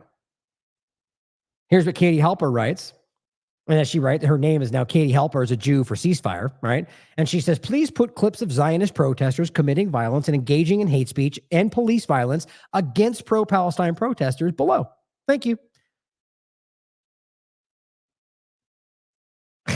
Twitter is so messed up, I'm telling you. But the point is, take a look. It's too much to go through all of it, but it's shocking. Here's a Zionist person that spits on a black child. I mean, I would argue that I don't know if they meant to spit on that one black child, but you can see where they get confronted down here. And she's like, I'm sorry, I didn't mean to. The point is that this is the kind of stuff that keeps happening, right? Or these people laughing at a sit-in protest where they're protesting for dead Palestinians, or getting into like the violent aspects where you can prove that they're the ones pretending, oh, you hit me with your flag. Like, oh, it's constant. And again, there's much worse examples as we've gone through, and there's ones that we're going to show you next, which are very important. But the point is, this thread goes on forever. And it's all about post-October 7th, Zionist aggression against peaceful protesters and Palestinians. Zachary Foster highlights, this is an author, his name is Nathan Thrall, has won the Pulitzer Prize for his book on the Israeli occupation, because that's what it is. But he has repeatedly had his events canceled in the US and Germany. He says it's rooted in the fear of being labeled anti-Semitic, which is exactly how that's supposed to work, for entirely legitimate criticism of Israel. As Zachary Foster writes, which, by the way, we just had an amazing interview with him again. That'll be the second one. I'm going to likely playing that tomorrow. He wrote, imagine if Pulitzer Prize winning author, which is very interesting to me that that's the case, because you can't pretend it's, some fringe, crazy racist when this is a Pulitzer Prize winning author for the work that they're calling racist. Imagine if a Pulitzer Prize winning author of a book about anti-Semitism or anti-Jewish pogroms had their event canceled. Everyone would be screaming anti-Semitism. But because the book is about Israeli occupation and apartheid, no one even blinks. It's double standards all over the place. And we know that. Most everyone in the world can now see it. Francesca Albanese makes an important point here. Laura Friedman writes, Knesset committee warned. U.S. campus riots, quote, direct threat to Israel. You're damn right they are, just not the way they're claiming. These are a direct threat to their control over the narrative. These protests are a direct threat to the U.S. and Israel's control over all sorts of foreign policy manipulations. They're a direct threat to their ongoing genocide. That's what they're scared of, is getting, because once this goes away, especially Netanyahu, guys, this is over for them. Frankly, I think that's the case regardless, and that's not a unique opinion. But they say, quote, we cannot accept statements like, get this, Israel's an apartheid state, or Israel's an occupying state. Like, they're so desperate that they're falling back on the most provable examples of everything. And we're supposed to pretend that acknowledging provable international realities is racism? Well, yeah, that's their whole shtick, guys. You're a racist by pointing out that they killed that person right there because you hate Jews. No, I'm just pointing out that the IDF member shot a child, but you do you. It's just crazy. And everyone's falling. It's become obvious. Here's what she writes. UN Special Rapporteur says Israel does occupy the West Bank, including East Jerusalem and the Gaza Strip. It does, and it does it brutally. It's a lockstep reality across any standing in the international community and anybody with a brain that can clearly see that's the reality, and they've just lied about it. Like lies like Palestine never existed or they're all terrorists somehow. It's ridiculous. And you get the ridiculous people like Laura Loomer that will push this stuff because they're ridiculous, because they are all about an agenda. She also writes, Israel does practice apartheid. It has two legal systems. Civil law for Israeli settlers illegally residing in occupied territories, which, by the way, nobody says is not illegal other than Israel, and martial law for the Palestinians. It has used for decades to forcibly displace Palestinians while taking their land and resources. Does the Israeli Knesset expect Western countries to curtail constitutionally guaranteed freedoms of expression and assembly or the right to protest so as not to scrutinize Israel's international wrongdoings? And how about the point that we know there are American Palestinians that live in Gaza? What about that, American government? You don't care about your own Americans your American citizens being treated this way? Of course they don't, because they don't care now as they're being bombed to death, or Israel doesn't care about their own people that are currently there. And by the way, Americans are no more important than any other person that's being killed right there. It's simply to highlight the government of the United States, who at least pretends to care more about its American citizens, but does not clearly. But here's the point in all of that, guys. These are provable, obvious realities. Oh, and just before I show you that again, this is the point. Biden is so senile at this point and so completely lost that he says things that I think are gaffes all the time that most people don't pick up on. So SFMD points out, Biden was speaking with CNN, and he goes, I told Bibi, who's going to occupy Gaza after? Oops, right? I mean, help the government elect itself. This is so stupid. The whole point is, we're not supposed to admit that this is occupied. That's the lie that they want you to think is a lie, right? It's not. It's obvious. It is occupied. It has been. All of Palestine, if you actually read all the UN documents, is because the truth is occupied. It's obvious. Gaza and the West Bank are the last remnants of what they claim are still Palestinian, even though they're manipulating all of these as well. They're occupied. But he's arguing, well, who's going to occupy it now? That's the whole point. As he writes, no one should occupy Gaza. The Palestinian people are not animals for everyone else to lord over. This is exactly the thinking that has gotten us to this point. Biden just clumsily said that because he's trying to act like he cares about the outcome, about the people.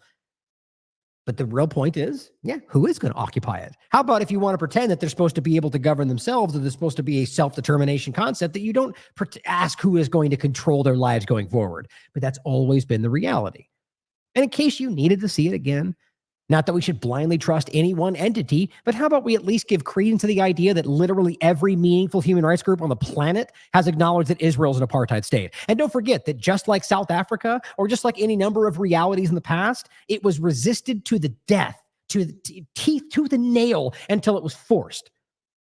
Don't forget, Israel was immersed in the South African apartheid conversation. That's why it was happening, in my opinion, as well as the ethnic weapons they were working on, which is not a secret, despite the fact, like so many truths, it's disregarded. The point is, it's obvious that this is the truth.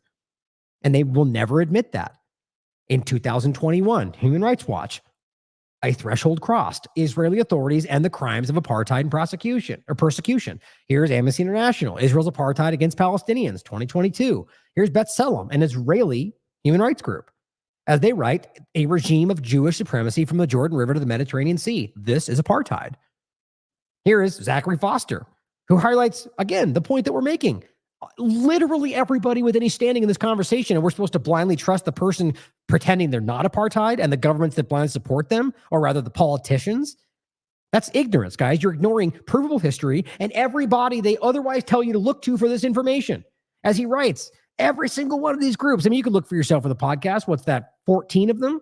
And it's the United Nations, Don Mena, all these groups that have a standing in this. Human Rights Watch. This one is Yesh Din. This is the United Nations Economic and Social Commission for West. I mean, you see the point. It's apartheid. It's apartheid. It's apartheid. 2010, 2017, 2020, 2021. Everybody acknowledges this. But here is, we live on planet Mars, the JNS. We cannot accept statements like Israel's an apartheid state. That's what we were just pointing to. So they just can't accept the provable reality.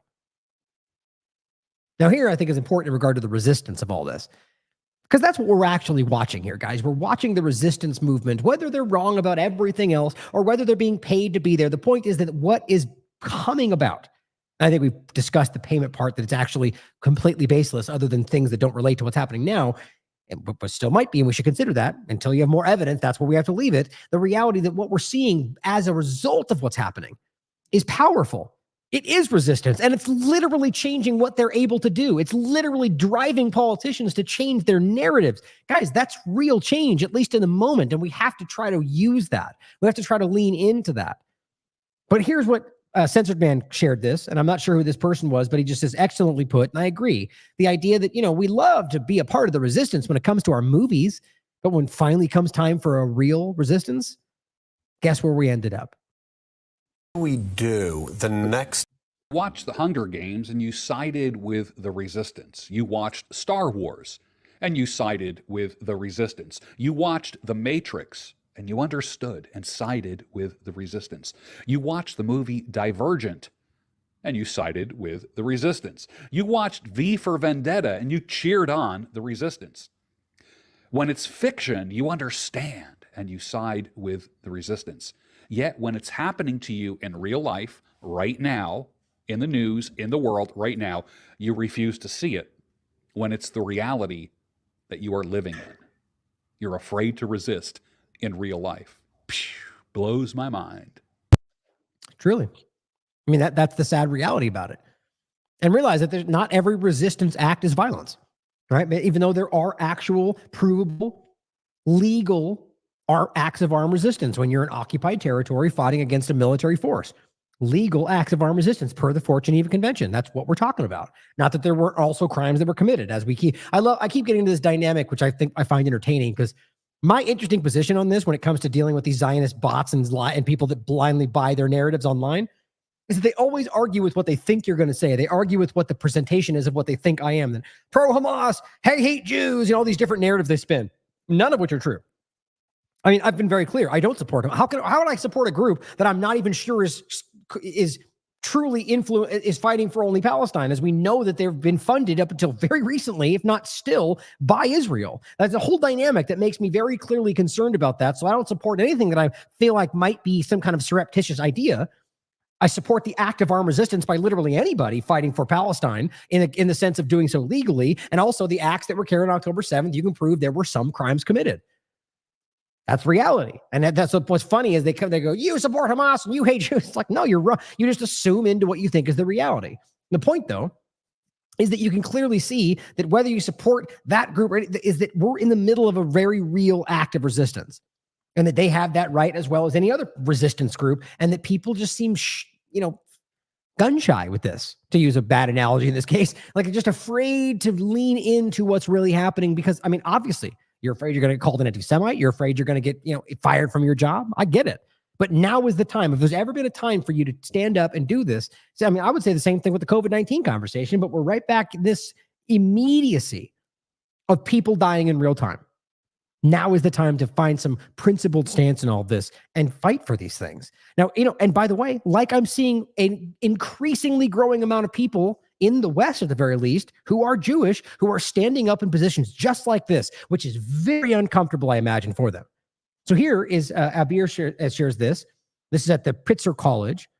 A Jewish man stands up in this meeting and speaks out against what they're doing and says, I'm going to go stand with the Palestinian protesters, which I guarantee you, I mean, he probably lost some. I'll let it speak for itself. 2009, and I'm feeling very moved by what's happening just outside these doors. My grandfather was a Holocaust survivor.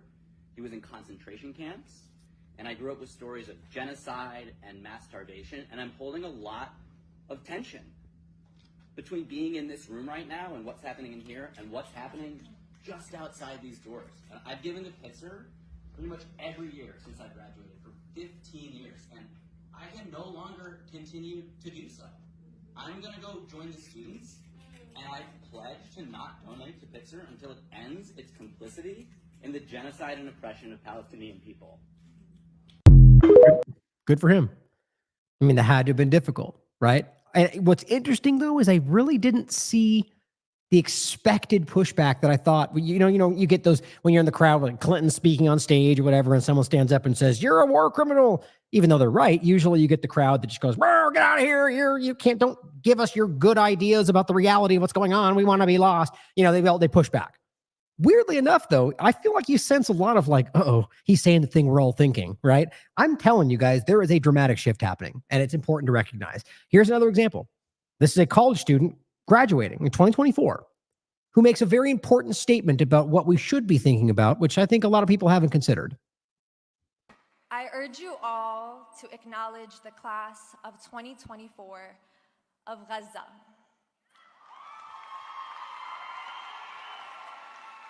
That no longer exists.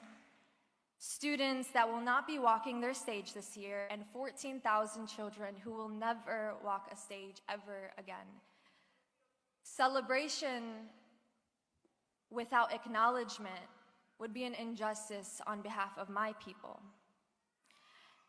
And to my fellow graduates, as many of us are future healthcare professionals, I urge you all to advocate and go against the grain when advocating for human life. And hopefully when it comes to things like injections and medical manipulation as well, but we'll hope we get all of it. I urge all schools, including UIC, to divest from companies complicit in constructing genocide. Guys, this is why they're so terrified about this. You've got a massive... Greenblatt in his clip about TikTok and what they're worried about, they see this. They've lost control. And the most clear example is in this generation. I mean, they're all talking about this. And again, whether you think they're misled or wrong, the point is irrelevant to what they're afraid of, which is that they are not controlling the perception of this generation, and that they're about to step into some positions. I mean, they're coming out of some Ivy League colleges here, and they're going to step into positions where they're going to have influence, and that will change the conversation. Because it's not like they're uninformed. Like, these people are speaking about occupation and apartheid. They understand the true reality of all of this, at least to some degree. And of course, all the misrepresentations of the occasional person they show on the outskirts of one of these protests who doesn't understand one thing or the other. It's ridiculous to pretend like that is the representation. Most of the people that I see talk to are very intricately aware of things that most of the average protesters against them or people on the news like Mr. Joe Scarborough can't even wrap their mind around. It's important to think about. Let us be the generation that holds morality close to our actions and holds each other accountable in times like these. With hardships we face, there will always come ease. And as Obi-Wan Kenobi has stated, may the fourth be with you and all of your degrees. Congratulations to the class of 2024. Here is a professor, Zinkas, who's spoken out about this already. He's a professor at Columbia University. He says, one of my students at Columbia just told me she was violently arrested by the NYPD for protesting off campus, by the way, and had to go to the hospital. They slammed her head into a truck. She received multiple bruises and a concussion. The demonization of student protesters by President Biden and members of both parties as well as the lockstep media, is giving permission to cops to wage a nationwide war on students, faculty, and any protesters who dare to speak up for the police and people of Palestine. Realize, don't forget, we showed you specifically the NYPD. They invited President Herzog into some inner NYPD meeting, and they have very clear influence over the outcome of actual enforcement. That's crazy. Or the 911 call centers with Carbine 911. Like, these are terrifying realities that a foreign country has control over. And the point being that we're talking about the training of different police forces. And I don't mean that as a ubiquitous concept, but the idea of the NYPD is shockingly obvious.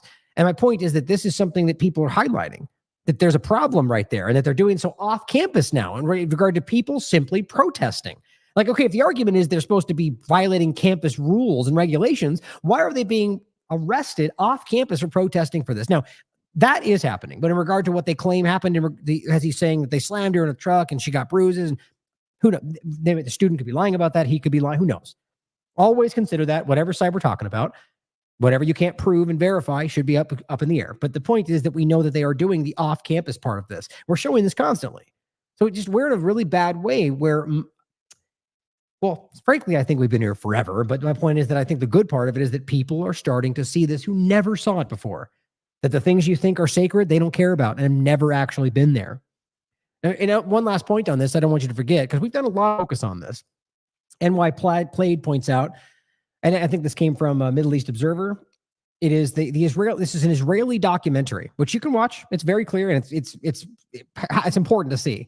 Shows how Mossad spies, which is not even that secret of a conversation, dress up as sheiks and are sent to Syria and elsewhere.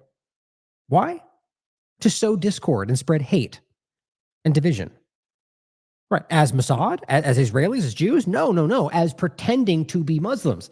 And then people point at that and say, look at them screaming hatred against you. Now, that's not to say that there's not that happening.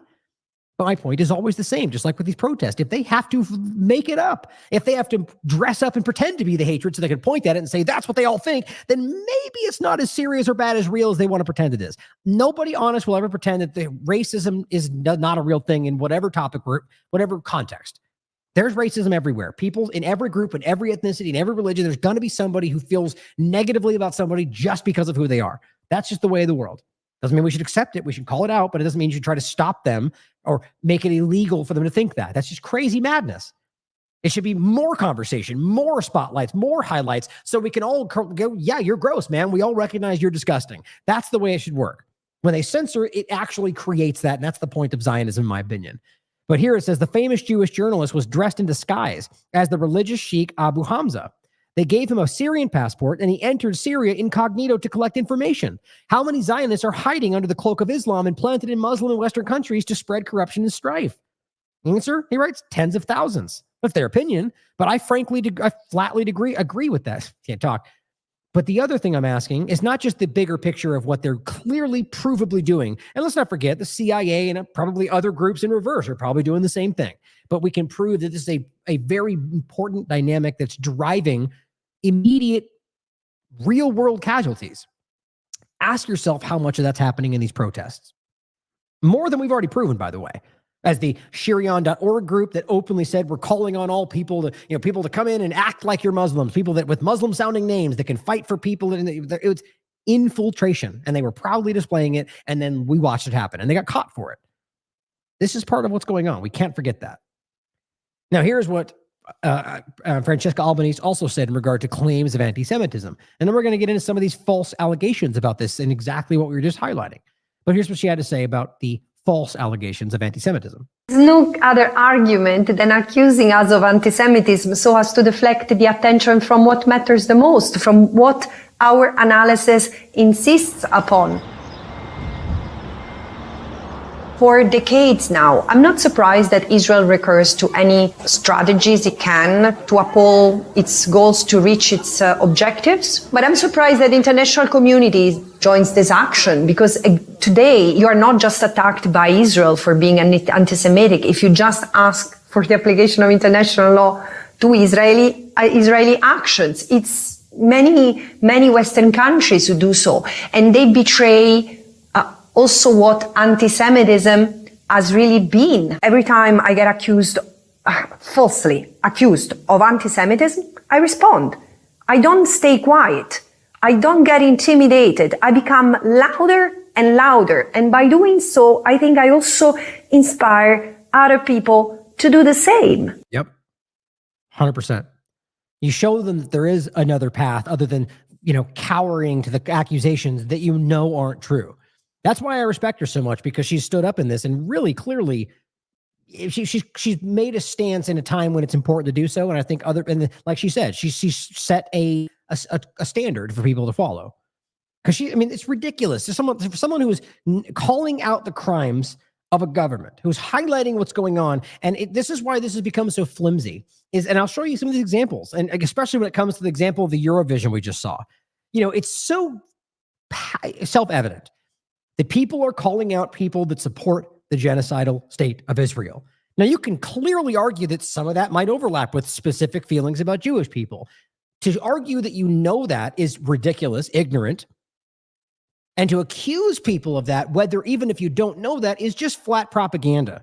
But the point is that a lot of this conversation, for most of the honest people in this conversation, are acknowledging the very real reality of the crimes they're committing, and at the same time in my opinion, are not ignorant. I would say ignorant enough to not see the manipulation between Zionism and Judaism. And they very clearly recognize that and would never be as broad enough to say all Jews are one thing. And nonetheless, they call her anti-Semitic for doing so. So they've lost control of that. Here is one of the points of the lies. Michael Tracy, who's a Jew himself, says Elise Stefanik, remember we called her out in the beginning for she's the one that really started to drive the claims of these protests. Like, there was clips of her, like, her hands are shaking, and she's like, and she was calling out remember the president of Harvard and everywhere else, and she got blind following from a lot of the right-wing high-level pundits who were just, again, completely okay with censoring speech as long as the speech they don't like, showing you that they're just as ridiculous as the woke mob, just as ridiculous. And she came out doing the same thing, accusing them of how, saying that what they were doing was hatred for Jews, even though it's clearly not, even though we can now see that in some cases, the majority are Jewish people that are put on by Jewish organizations. But these people don't care, or they're just that stupid, which is terrifying because they are powerful. They're not leaders, but they definitely have some power.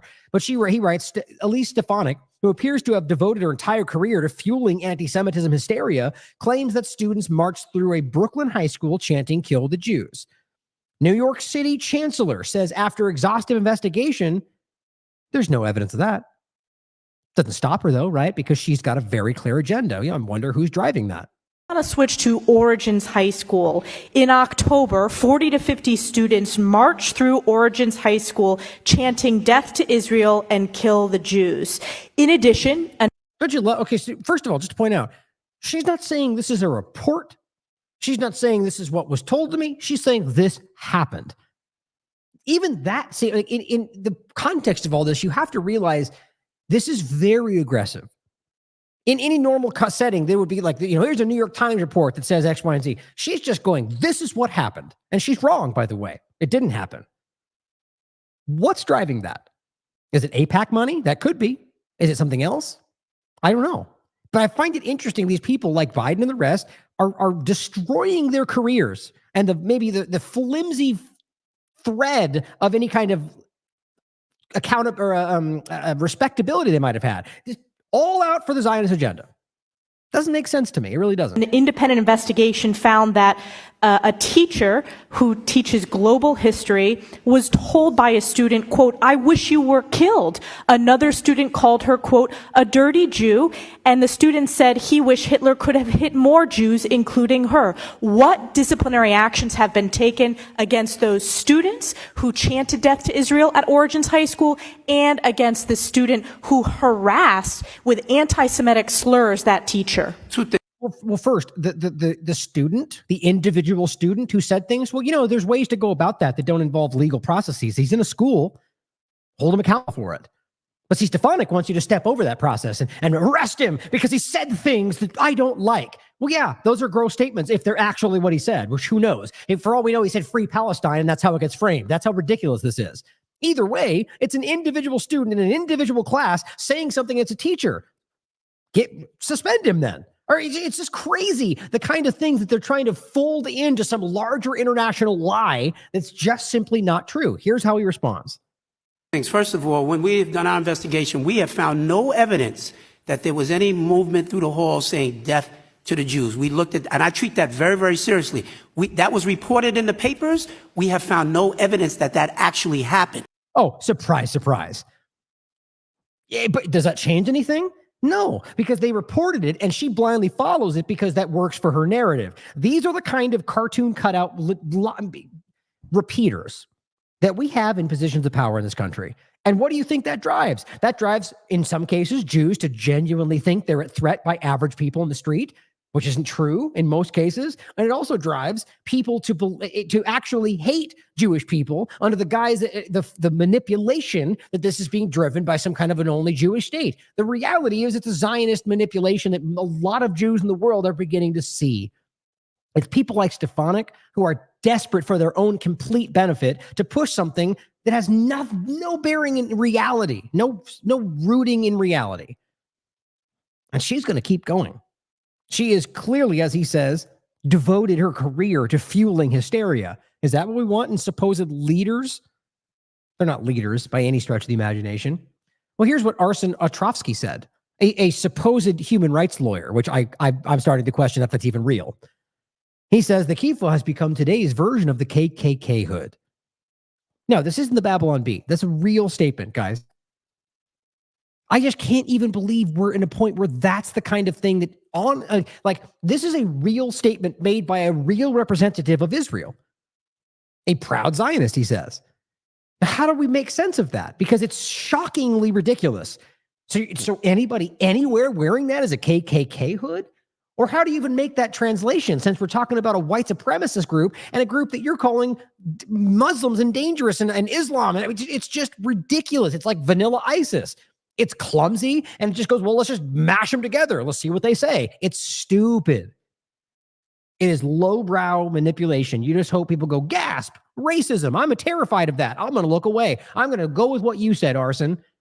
Well, here's what I said. Are you calling all these Holocaust survivors and Jews either alongside them or wearing a key for themselves, equivalent to the KKK? Remember, he's in this video wearing right there. He's wearing one. He's a Holocaust survivor. So as I said very clearly, as I called him out after that, oh, I thought it was in this one. Oh, I guess not. Or maybe it was under this. Oh, I know what it was. It was in the one that I shared here. Hold on.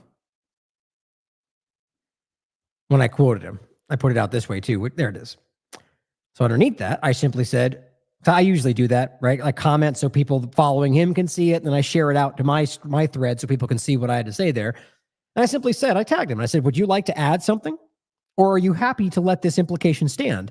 Which then clearly implies that you do not care about Jews or racism at all, but instead only about defending Zionism and its open bigotry and hatred by hiding behind this lie. Of course, he hasn't responded. I mean, how can you possibly pretend that's the case when you have Holocaust survivors and Jewish organizations and Jews themselves sitting in solidarity, eating together? Like, don't remember this one? You have Jewish organizations and Jews along Muslims sitting there eating, like they're celebrating a Jewish holiday along the Palestinian supporters. And this is supposed to be aggressive Jew hatred that they're all terrified by. I mean, it's literally stupid, guys. It's like the most provable lie I've ever seen in this conversation. And these people are saying these are the new KKK members. Aviva Klampus points out, this monument in Copenhagen commemorates Denmark's rescue of the Jews during the Holocaust. It's been vandalized by people who believe that 6 million dead Jews wasn't enough. Okay, let's break this down.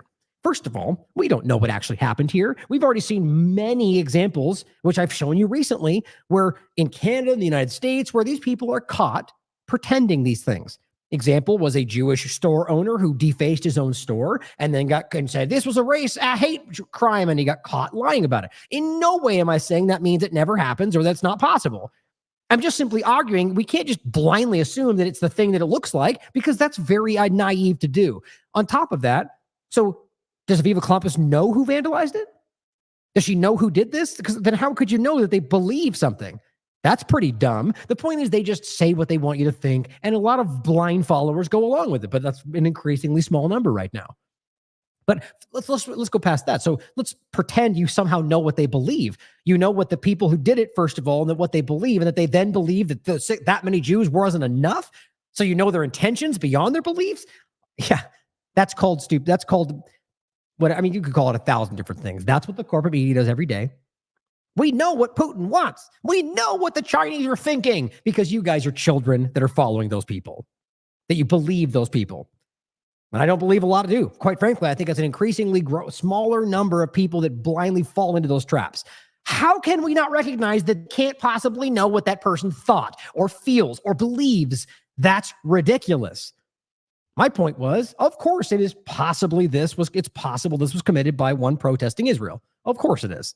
But with all the many, many times just since October 7th that this has been exposed as complete fabrications by Zionists or pro-Israeli protesters, we need to ask if this was the same.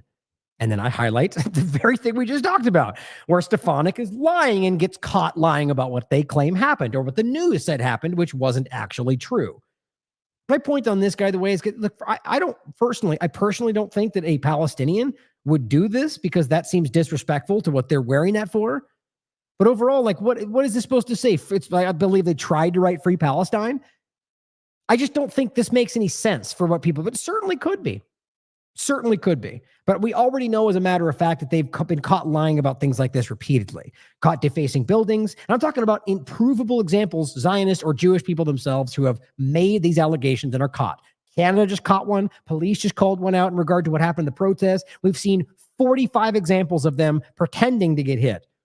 They stabbed me in the eye, but you seemingly have no blemish. Or the fact that they claim that they're being trapped or I'm being aggressively stalked and they're the ones walking. It's infuriating. If you have to lie about these things, it's probably not as serious as you're claiming, which is in no way to suggest it's not happening in some case. But here's what Jonathan Cook points out, another example of this manipulation. Rosmunds points out, a reminder that if you hear cheers for Israel during the broadcast of the Eurovision conversation, it's actually because EBU is using anti-booing techniques, trying to cover up boos with fake cheers for TV.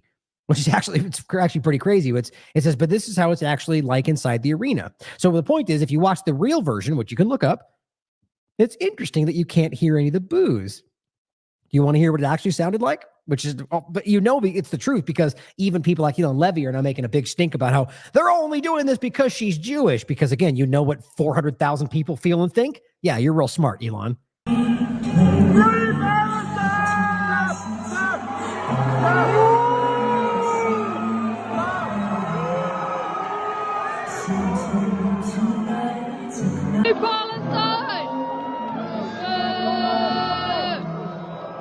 I mean, you can very clearly hear that there's a predominant boo going on. There's some cheering happening too, but it's very clear that they're booing over the top. Now, you guys can think what you want about it. I mean, personally, I think there's a level of decorum, because the person's there on behalf of Israel, but who knows what they really think personally. I would argue that you could probably assume they support Israel, but I don't know for sure. So I probably wouldn't have booed the individual, but either way, you know why people are doing this, guys. They do not want to support somebody who is supporting Israel. You could argue that means something about Jewish people, but you're the one literally saying it's the state of the Jews alone. So wouldn't that be a fair argument anyway? But my point is that it's not actually what most of them think. And I only say fair argument because that's what you frame it as, even though it's not actually true. So it's just this funny, ridiculous circle of nonsensical logic where you make that claim. And then if I highlight that claim, I'm somehow racist. Like, that seems really dumb. Like a lot of this stuff. But most of these people, in my opinion, are simply booing because they want the world to see that we don't support Israel. Many of them, in many of these contexts, like I don't know them in this point here, but in the points we've proven, like these protests, many of them are Jewish. So they're booing Israel, or they're calling out Israel, and they're Jewish. So you can't be broad stroking any criticism as anti-Semitic or hatred for Jews. But again, I just don't need to stress this because I think most people see it right now.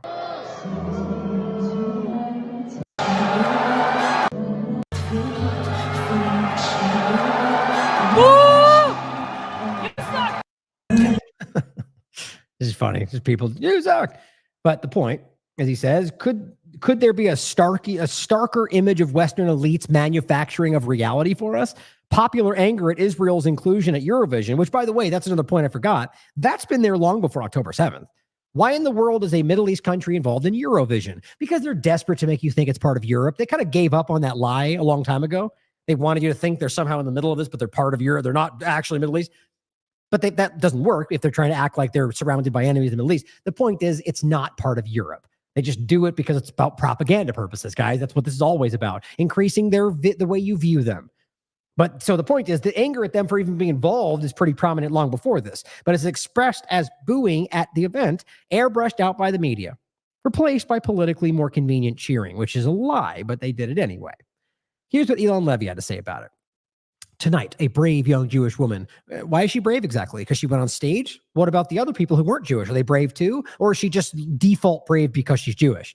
It's like they can't realize that we can see these just flimsy narratives they push out, right? I mean, she's a woman who went out on stage, so she's no more brave than anybody else that's there. His argument is she's brave because everybody hates Jews. That's what his argument is. He says she will be bullied by crowds of anti-Semites who either supported a massacre of Jews at a music festival or think the follow-up should be a boycott of the country. Again, so every single person there either hates Jewish people, supports their death at a festival, or boycotts the right of you to. It's just ridiculous, flimsy, broad stroke, lowest common denominator BS. That's why he's bad at this job. But my point is, before I could even tweet this out, I already saw him saying this. It's because they hate Jews. No, it's probably because they're protesting Israel. But either way, neither of us know the reality of that, Elon. But here's what he pushes even further. Here's a Greek representative, Greek singer at Eurovision, who apparently pretended to be sleeping while they were singing. God forbid. But of course, here's what he says about it. Pathetic, childish, bigoted behavior. Or she just didn't enjoy the performance. Or she hates Israel or Jewish people. I don't know. Neither do you, you complete moron. But here's what Mia said. This is great Greece representative singer and an embarrassment for Greece. For every decent Greek person, despite the fact that like the vast majority of everybody there was acting the same, but let's pick her out. Pretending to fall asleep while Israel's contestant is speaking is not just bad education or pure Jew hatred, but also a stain over the Greek nation she represents. My God. Jew hatred. That's the point I'm making. It's just lazy. It is lazy, and it's creating the very thing that they think they're trying to say. It's embarrassing. They don't care. Same point. This person says, we're told the pro-Palestinian protests are entirely peaceful. Well, you can prove that, by the way. It's not whether we're told or not. It's self-evident. If you just don't blindly follow narratives and ignore all the evidence you can see. It says, if Eden Golan opted to walk to Eurovision final rather than be escorted in a dozen vehicle armed convoy with helicopter support, that's not a joke, what do people think would happen? This is the same as pretending because they had to cover the monument in the other protests that meant that the monument would have been attacked. You can't do something under the guise that you think a problem's there and not prove that problem and then point to your actions as proof of the problem. This is the kind of illogical propaganda manipulation that a child could see through. So it is peaceful. That's an obvious reality. My point is they're saying if she decided to just walk there with all this protective support, and the point is they point at that protective duty as evidence that she would be attacked. It's one does not equal the other. You guys are doing this either because you blindly buy the lie that she's in danger, or you do it to make the lie look real. In any case, it's not what's happening. But look at all the comments down below. Or actually, more importantly, look at what he said. Elon Levy responds, they would peacefully lynch her. Lynch her. So we're back in Jim Crow now. We're just going to lynch people because the idea that this is what you can see historically has happened to Palestinians at Zionist hands right up until very recently. In fact, what we can see going on in Gaza right now is an interesting statement. What he's saying is all you Europeans and Americans and everybody else, you're all racist, anti-Jew hating maniacs, and we're defending her from you. That's what he's doing. They would just peacefully lynch her because the vast majority of people in the world are supporting what they're fighting for. None of them want to lynch anybody. As they say, every accusation is an admission. Here's what Belgian TV did during this Eurovision. They actually broke through, good for them, with a statement that said, to address Israel's genocide, it said, this is a union action. We condemn the human rights violations committed by Israel. Additionally, Israel is destroying press freedom. This is why they are pausing the broadcast for a moment. Good for them. Of course, what do you think it got framed as? Can you guess? Can you take a guess, a shot in the dark, ladies and gentlemen, what they called that? Racism and Jew hatred. Of course they did, despite the fact that they very clearly highlighted the fact that it's about the crimes of Israel. But you're not allowed to do that. You can't acknowledge crimes of Israel because you must be a racist. Pretty stupid.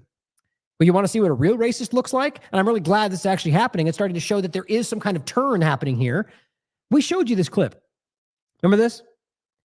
Where this guy was like aggressively going after this Muslim woman for no reason. Where she's like, leave me alone, leave me alone. It's like, I'm not, like in a very childish way. Like, I'm not even touching you. Like just getting up in her face and screaming racist things at her. Both. Look at this, guys. Look at how threatening that is. You know who this guy is? He's a teacher. So as we're sitting here talking about all the ridiculous narratives about how we should never let these teachers teach these kids in regard to the protests. Why? Because you get overwhelmed with a bunch of Republican talking points about how they're all woke, indoctrinated mindset, which, by the way, most of them probably are lost to some degree or entirely in the woke ideology. I'm not going to dispute that, but that doesn't influence, I mean, it doesn't have to influence the reality of what they're fighting for, which is their free speech, their right to protest, and the fact that we can all see a genocide, which most conservatives, I argue, can see as well. But what do you think this looks like? There's no misunderstanding this. His name is Yudulman is out, or it says Yudulman is out. Per ASU President Michael Crow, quote, he is no longer permitted to be on the campus and he will never teach here again. End of story. That's what happens when you are an open, bigoted, disgusting racist who's screaming racist things at a person for no reason because you have Zionist beliefs. Or because you believe you're justified because they're all bad and you're the right one. Like, these are gross people, guys. This is the true thing that they claim we're fighting when they talk, this is the reality of what they claim they're fighting when it comes to the U.S. government and everybody else. In fact, this is what they're creating. That's the inversion as usual. But ASU has said on Monday that he was on leave pending an investigation. It's important. Glenn Greenwald shared that. Now, here is something I want to include before we go to the next segment I think is important. Talking about lies and manipulations. I mean, check this new video out, guys.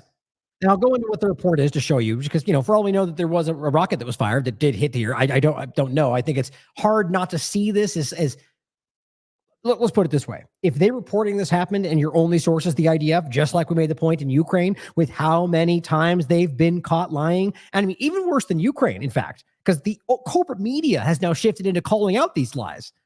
I don't know why anybody, anywhere, and which is, by the way, why I kind of see this reported in most of the main platforms just yet. It's obvious that we shouldn't take them at face value. But watch this, and you tell me if this doesn't look like a ridiculous B movie.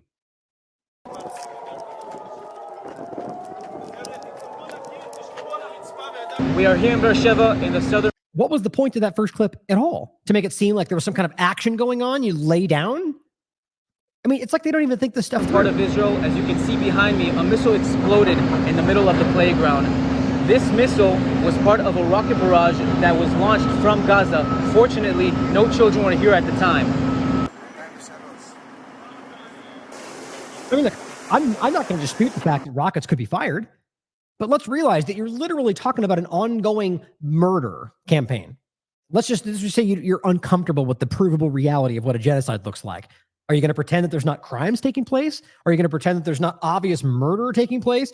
Open, ongoing, constant murder of massive groups of people? I mean, come on. It's obvious that there's something wrong happening.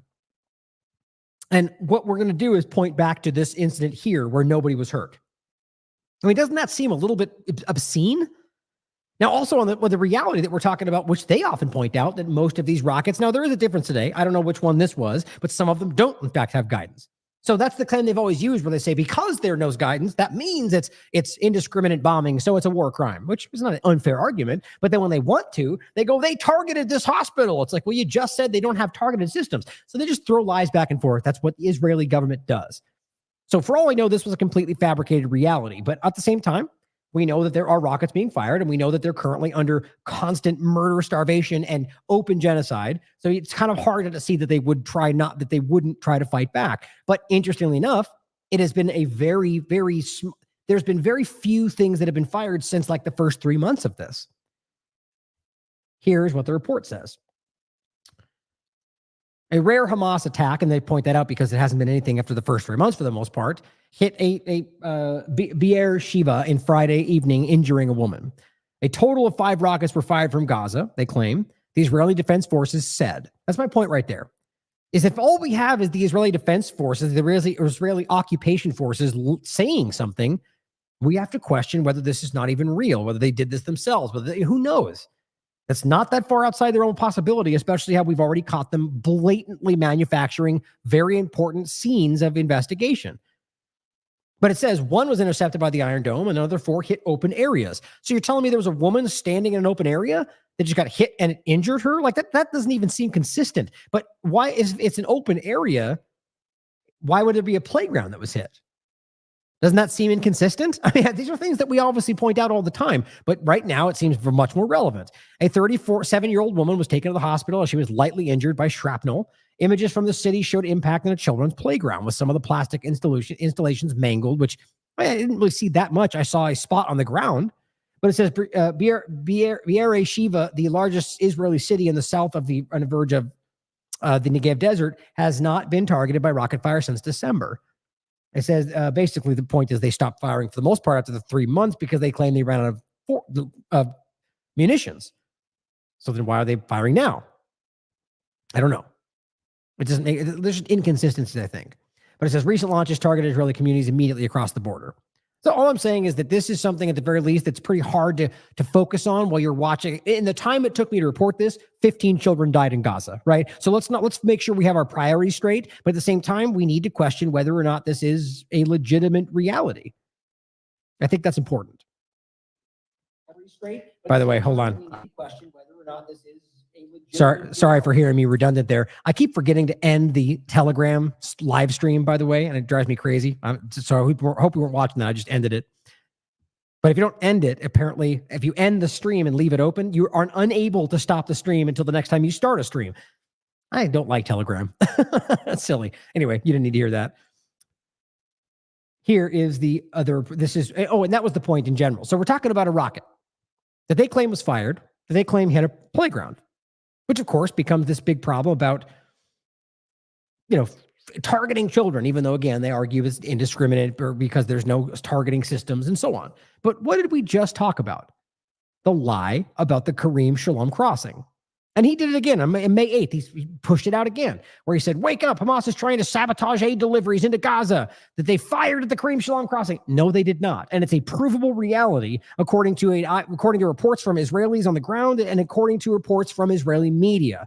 The soldiers were stationed on the border near the Kareem Shalom crossing to guard equipments of battalions preparing to invade Rafah. It's reported right on the surface, and he still lies about it. The point was these were groups not at the Kareem Shalom crossing, but near it, where they set up an installation to prepare their ongoing genocide of Rafah. And all they can do is go, they bombed the aid, even though they didn't. And here's what somebody on the ground said. It's a staging area outside Gaza where troops were preparing for the Rafah invasion, near the crossing. It's just so shocking how obvious it is to prove these lies, and they just keep doing it. So my point is, if they're lying about such an egregious reality that we can easily prove, we should wonder whether they just manufactured lies elsewhere, which we know that they do. And here is another lie in the same regard, where it's going all the way into today. Or Kogat, who we've proven 15 times over is a egregious liar. They make up lies about food aid and everything else that we've proven many times over, where they go, Hamas just fired at the Kareem Shalom, the main humanitarian aid crossing. You know why they keep pushing this? For all I know, that didn't even happen. First of all, what we can prove is that they fired on a military installation where they were building for Rafah. Whether that continued after that, I mean, who knows? Because this is what they've done before. Even Haaretz has covered how they would lie about stuff like this for their own agendas to benefit themselves politically. The point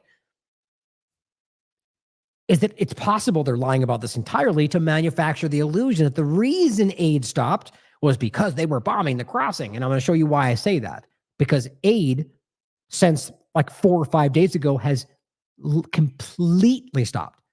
Not just slowed down, like utterly and completely stopped, while Elon still is going, we're bringing in more than ever. And so is Kogat. It says, this is the 4th time this week that they actively targeted this crossing. And Elon says the same thing. This should be the front page story, Harry News. What, that you wrote something on Twitter? Sorry, we like facts to report things, Elon. I know you don't. Now, we just covered this discussion, Israel's ceasefire long con and Rafah massacre, where we discussed the lie about the Kareem Shalom crossing, if you want to watch that. But let's realize that Israelis are sabotaging roads to block and prevent humanitarian aid from coming in. That's one part. I mean, literally doing this everywhere, celebrating, having raves and feasts in front of where people are starving by blocking the food, by dumping trucks in front of everybody, being cheered on by the Israeli government. But here is what Sam Rose from UNRWA is reporting. And don't forget, even their allies have now called them out for not producing any evidence that UNRWA was ever connected to Hamas or part of October 7th. They've repeated this publicly from the US government, from Canada. They just keep lying about it. But here's the point, though. No aid has come through. Has come into Gaza now since Sunday. No aid, no fuel, no supplies, nothing. And we really are now down to our last reserves. We have a few more days of flour that we can provide, but everything else will start to shut down very, very soon without fuel, without nothing that we can do with any of these supplies. So the situation is really, really desperate as we wake up this morning. That's the reality. They stopped, just like they did in the beginning, by the way. And in case you wanted that proven, which I hope you do, because even from me or anybody else, you should not blindly take these things at face value, even from UNRWA or anybody else. The point is you can see that they have done nothing. This is dropped off, right? This report is as of May 10th. This is an important page to follow. Look at this, full electricity blackout. I mean, that's what they're doing. Zero fuel, zero everything. They've now dropped it down to nothing. Interestingly, just like they did in the first couple of weeks. Now, these are weeks over here, right? 7th to the 12th, 13th to the 19th. It's the longest 2 weeks of zero aid while they were getting 500 trucks, including fuel, before that. And you can clearly see that they came nowhere close. These are the daily averages per week. 11, 43, 59. I mean, that's creating starvation, guys. Anything under 500 was going to create more starvation because even at 500, they were in their food insecure. It was reported by everybody up to October 7th. And you can see the numbers in the podcast don't even get over 200 until into April. And then they shoot up to 340 for one day. And still that's less than 500. So still it's not going to help these people in the way that it needs to. You're going to help. In some cases, you're going to get some food to some people. But if we're, as they've now said, in full-blown famine, direct quote, in the north, they need 1,000 trucks a day. They need saline, or rather, whatever it is, sustenance. They need IVs and more to pull them out of this. That's not my opinion. That's a mental assessment of people involved. And what do? They go to zero. There's just no way to misunderstand this, guys. They are stepping this up, and people are going to start to starve to death immediately. They already are. How much you want to bet Elon Levy makes an argument that they've been bringing in more aid and the UN won't do anything to help? As they're over here going, we're here and no one's bringing it in. Like, it's just disgusting. Maybe the reason they fired Elon is to remove that kind of overlap to where, hey, he's not our guy anymore, so he can just lie. I mean, he already was. But either way, that's what it seems to be his role. It's rough. Now, at least Stefanik, in another ridiculous propaganda way, came out to go after Joe Biden, interestingly enough, which also continues to show you their inner dynamic of the left-right paradigm, because they're all actively fighting for their own power inside the U.S. government as they all line up in the same direction. Right, here's her $592,000 loan, bribe coming from APAC to Stefanik. I wonder if that influences her actions. What do you think? Especially knowing that they would yank that the moment she didn't do what she was told. That's what we keep seeing. Well, here's what she says. Last night, and she posted this on the 9th, Joe Biden doubled down on his plan to undermine Israel by withholding the munitions needed to target Hamas and avoid civilian casualties. Let me get this straight. Did you actually just write that you doubled down on his plan to withhold munitions that they need to avoid civilian casualties? That's what the sentence reads. So how exactly do you need munitions to avoid casualties? Like, this is her clumsy, ignorant writing. Like, this is just because I think they're bullet points she's trying to include. Oh, and they're avoiding casualties, but you do it in a way that makes you look like you don't even know what you're talking about. So the munitions they would have had would have helped them not kill civilians? Like, that's the stupidest thing in the world. Like, I guess you could try to argue that they were giving them more precise munitions, but that's not even true. The ones they're withholding in this conversation are the 2,000-pound dumb bombs, the ones that are not precision. And that's provable. So again, just ridiculous. You are a ridiculous cartoon of a person who is blindly working in efforts against your own country. It's crazy to me. Her point, though, is that in defiance of Congress, Biden's decision greenlights Hamas, Hezbollah, and Iran to escalate attacks. No, it doesn't. That's just your Zionist talking point about how all these groups are going to rise up and overthrow the world. Oh, you mean like the Azov movement you support is going to do, or that Israel openly says they're going to do with the Greater Reset Project or Greater Israel Project? Yes. There is no indication that Hezbollah or Iran in general or any of them have designs to go after everybody the moment that what? Israel's not in their way? I mean, let's be honest about that. That's not what's happening. They're not, but Israel is clearly not in any position to stop any of them from doing anything, especially without the support of the United States. So it's just this clumsy overlap to make you think whatever. And this will be parroted by all the right-wing screamers, just like anything the left, the same way. The left-right paradigm, guys, they don't know, just like Joe Scarborough, they don't know what they're talking about. Here's the point. The U.S. withheld a bomb shipment to Israel out of fears it could be used in Rafah. That's what they said anyway. Meanwhile, they've allowed a lot of other things to continue. And as I said on a recent show, let's not forget, there is 1,000 ways that they could send weapons through other entities, through other channels, or directly through their own with doing so secretly. These people are not honest. By stopping a single shipment it's a ploy. It is a placation, guys.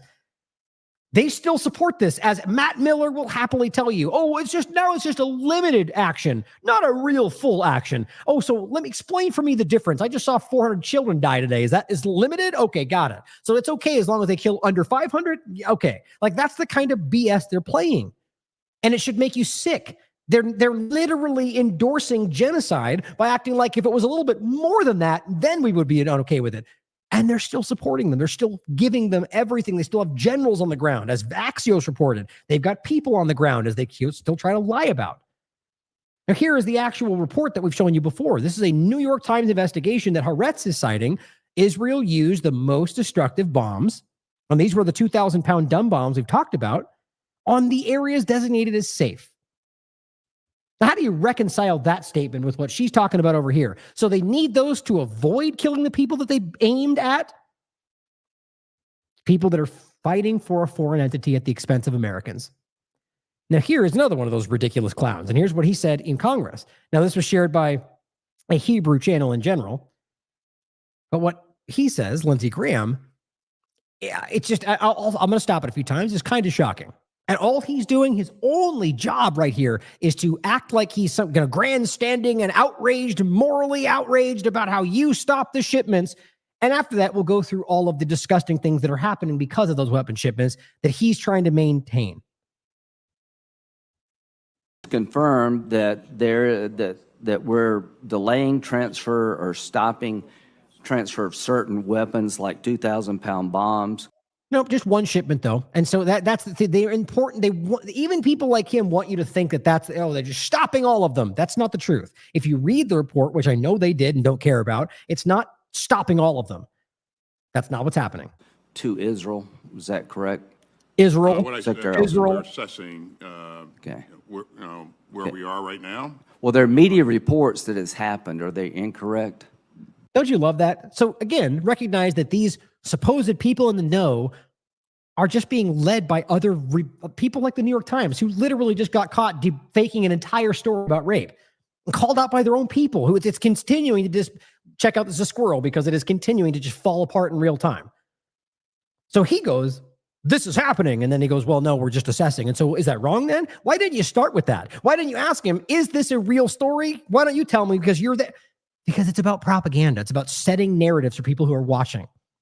And the idea is they stop one of these shipments because the world can see what's going on, and his outrage about that is clear. But what, off the top of my head, I'm blanking all of a sudden on the military entity sitting there. God, I forget his name. But the point is that he's saying that, no, we're just assessing, which probably is a lie, but I don't think they stopped anything, to be quite honest. But the reality is what he's saying is we're trying to assess whether or not they are. Now, how can you be upset about that? Wouldn't the argument be, oh, good, I'm glad we're making sure that they're not violating the law? No, Lindsey Graham is outraged by that. You're not allowed to do that. We need to help them even if they are breaking the law, which is the undeniable sentiment of what he's saying. That we have made a decision to Again, we've made no decisions. Okay. We're assessing. Are you worried that if you make a decision to deny weapons that Israel say they need, that it would send a signal to Hamas and Iran to keep pushing? Same old BS response. Now, recognize that that's not what's happening. Israel has already come out and said, we don't need your weapons. We're going to invade Rafah either way, which I guarantee he knows. It's about framing the narrative as you're letting your partner just, stranded with nothing to defend themselves, and we have to fight for the Jewish state. That's not what's happening. They're like, we don't even need you, U.S. We've got plenty. So, and I'll show you that next. Actually, let me see if I think it's right here in the actual next. Well, let me just show you this. I'll just show you this now and come back to it. Here's what we've shown here before. Especially belligerent, childish representative of Israel. She's the one that went up there and was openly saying about how they're going to kill people and how the people in the Knesset who are not Jewish are not welcome there and that you should cry somewhere else. Like, it's just, they're gross, man. And she says, her name is Tali Gottlieb, the U.S. is threatening not to give us precise missiles. And by the way, again, there's clear narrative management going on here. You can easily prove, as even Lindsey Graham just said, we're talking about the 2,000-pound dumb bombs. She goes, oh, yeah? It's just so funny. She's so childish. Well, I got news for the U.S. We have imprecise missiles. I'll use it. I'll just collapse tents in Gaza, 10 buildings. I'll do it. That is what a grown woman said in front of a political group. Oh, yeah? We'll just use bad things on hurt people. How do you think about that? That's what she's doing. We should all laugh at people like this. She shouldn't be in control of anything. She shouldn't be in control. I mean, I could make all kinds of jokes, but the point is they should not be in power. So when we're talking about Lindsey Graham, who's trying to say that they need our weapons, and if we don't, we're going to leave them high and dry, it's not even what's really happening. But on top of that, his argument, back to the clip, isn't that going to send a message to the people we pretend are terrorists to just what does that even mean? They use that same go-to every single time. If we don't do what I claim we're supposed to, don't you think that gives a message to the Russians that we're weak and they're going to invade everything? It's not the reality. It's always a possibility. It's simply just not the verifiable reality. It's not what's actually happening, in my opinion, assessment based on all the facts on the table.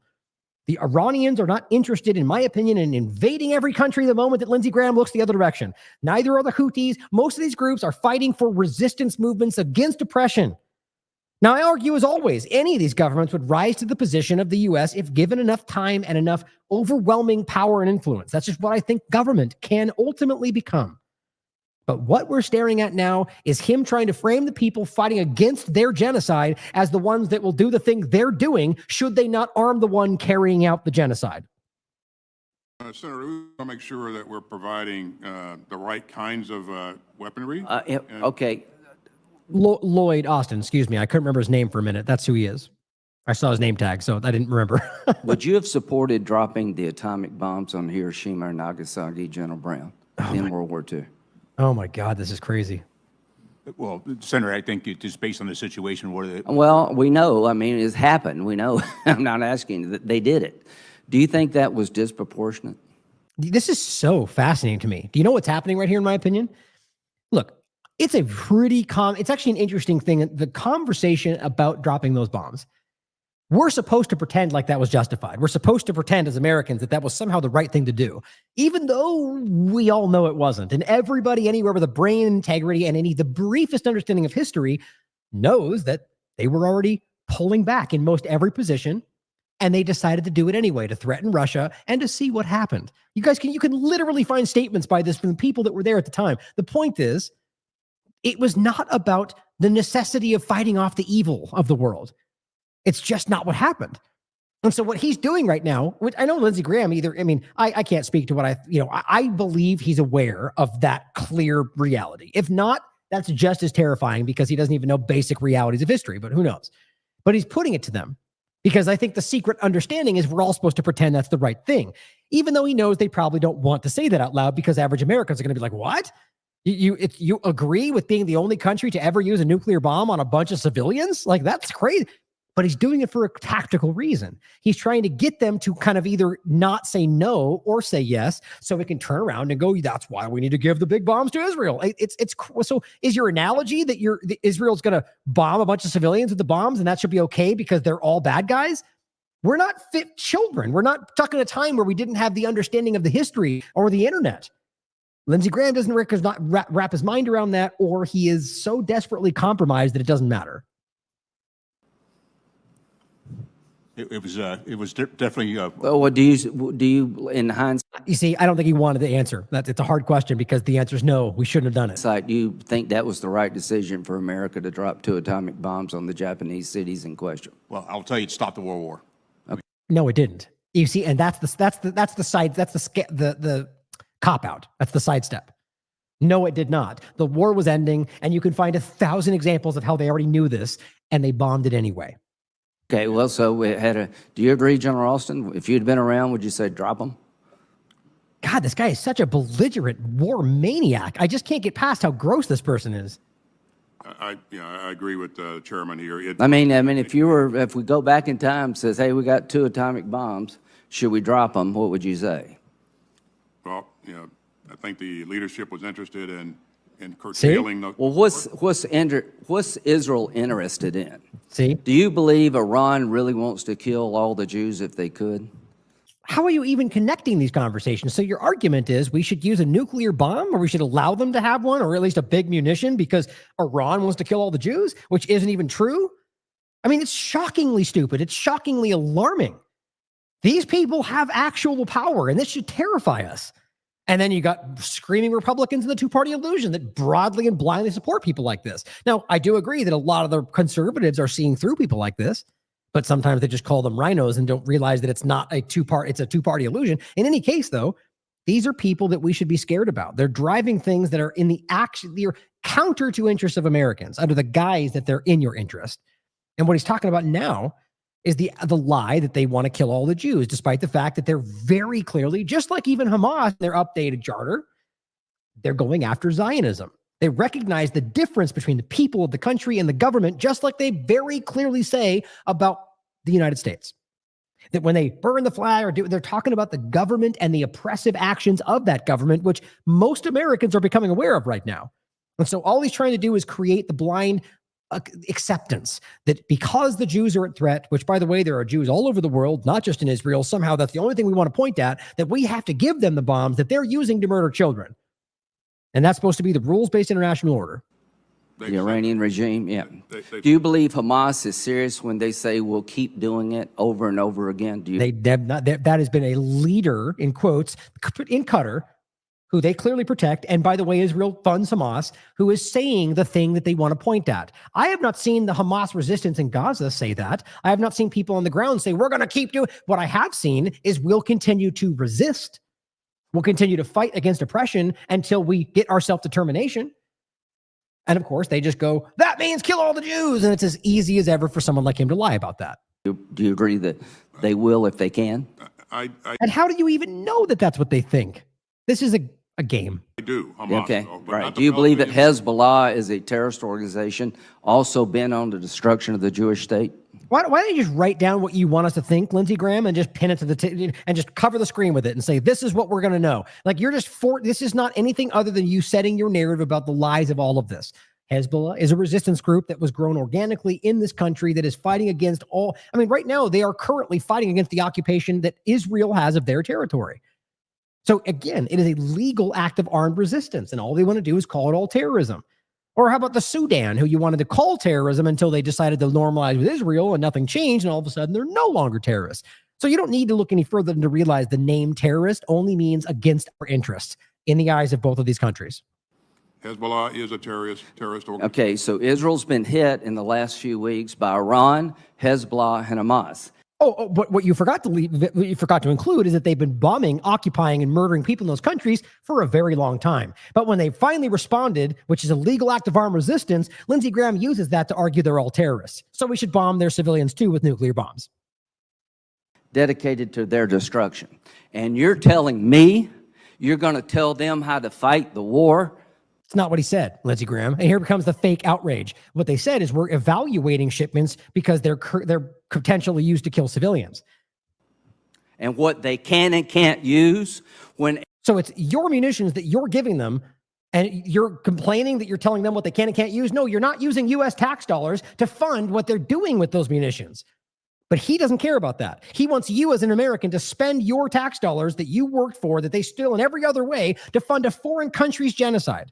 And he's outraged about the fact that you don't want that. Everybody around them wants to kill all the Jews. Nope. And you're telling me that if we withhold weapons in this fight, the existential fight for the life of the Jewish state, it won't send the wrong signal? None of them even said that, by the way. He answered his own question, by the way. You see how he got confused for a second because he realized nobody said that. That's what he said. And he asked them, but they answered in a kind of evasive way. This person is a clown. This is a character. He is playing a role. Do you still think it was a good idea, General Austin, to get out of Afghanistan?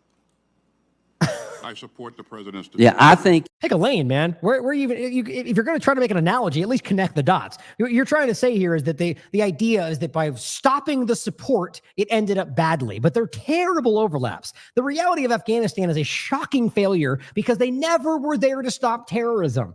I mean, a child in kindergarten right now could recognize that reality. Lindsey Graham either doesn't know it or doesn't care. All of it is, we shouldn't have left, therefore arm Israel. That's his argument, I guess. You do. I think it was a disastrous decision. If we stop weapons necessary to destroy the enemies of the state of Israel at a time of great peril, we will pay a price. This is obscene. It is absurd. Give Israel what they need to fight the war they can't afford to lose. My God. This is Hiroshima and Nagasaki on steroids. Wow. Hiroshima, Nagasaki. So you just compared what Israel's doing to the open bombing of a civilian population with nuclear weapons? Yeah, I agree with you, man. I don't think you thought that through. I think he thinks you're going to assume what that was some kind of triumph over evil.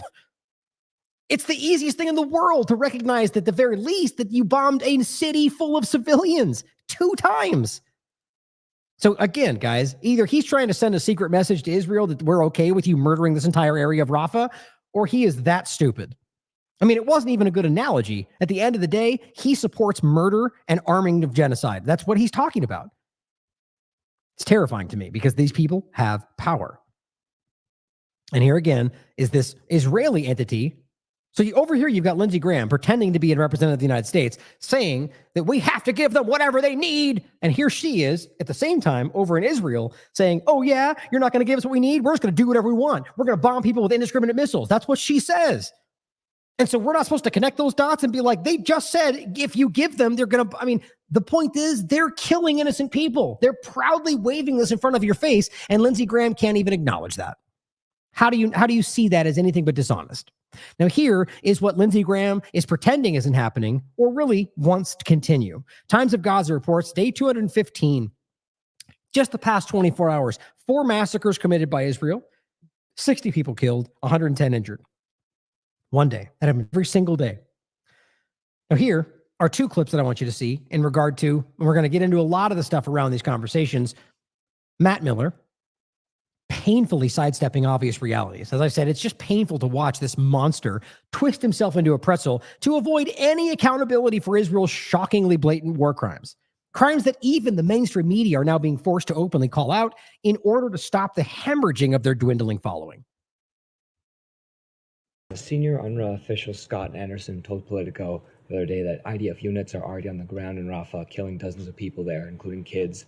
He also said one of the units is the same that killed 7 World Central Kitchen workers. And just stop on that one point alone. They're getting direct reporting from people in this room, which, by the way, I'm not saying that means it's true, but in what world are we not recognizing this like seismic shift where people in the room that used to be towing lines everywhere are going, we just got reports that they're already killing children and they're already doing all the things that you claim they've never done in Rafah right now. That's because it's already happening. We can all see it. I mean, that's shocking. It's jarring because we've never been in this position before. And watch how he responds. Including an American, of course.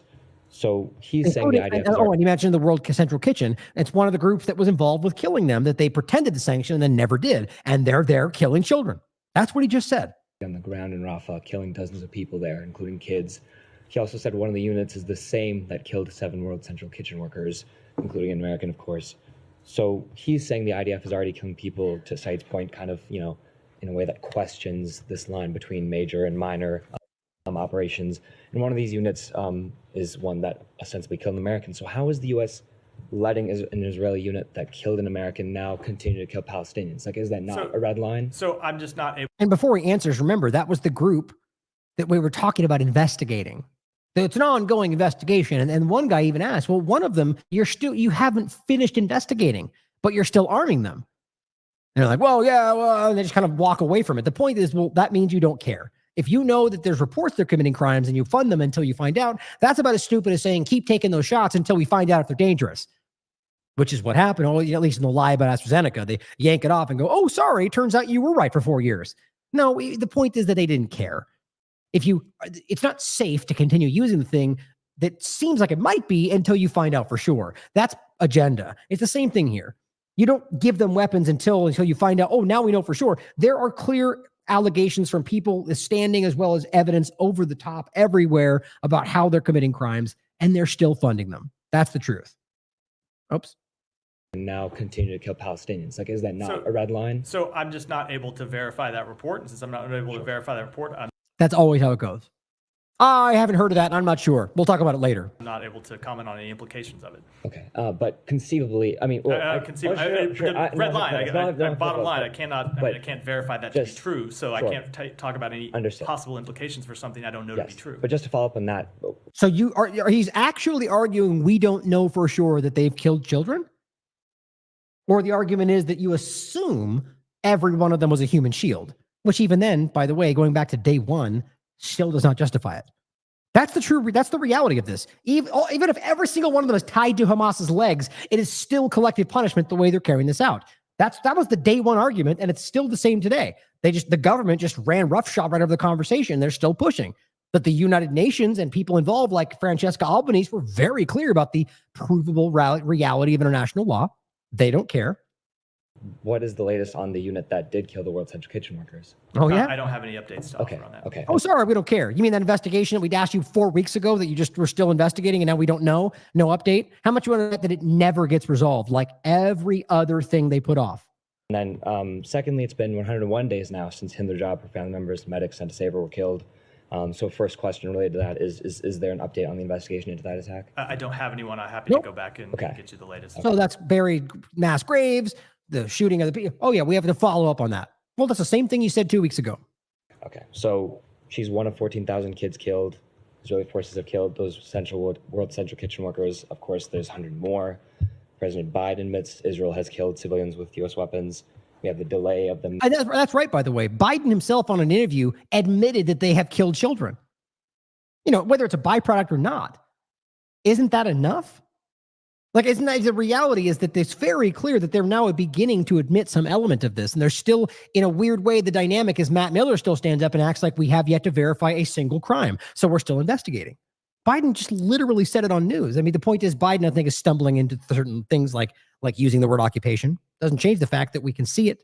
We could prove it. Memo as to whether or not the U.S. determines whether Israel has violated national law. With all of this, I understand, there's been a pause on one shipment of weapons. You have said, other shipments are under review. But how did the U.S. feel comfortable sending Israel $17 billion if we can't get answers to any of this? And right. How can it justify sending any more weapons at this point? Yeah, that's a logical question that he won't answer with a logical answer. But the point is that you just said we stopped one shipment. That's the point. And we're reviewing the others. Now, how do you even make sense of that?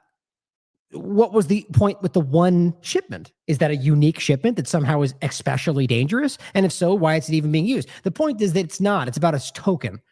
You're making it look like you care. You're hoping that other mindless media report as we're stopping shipment. That's not what's happening. You're reviewing the others. Okay, what's the difference between shipment 1 and shipment 2? Why would one stop and then a very one next behind it? Well, we're reviewing that one. It's the same damn shipment of weapons. It's the same concept.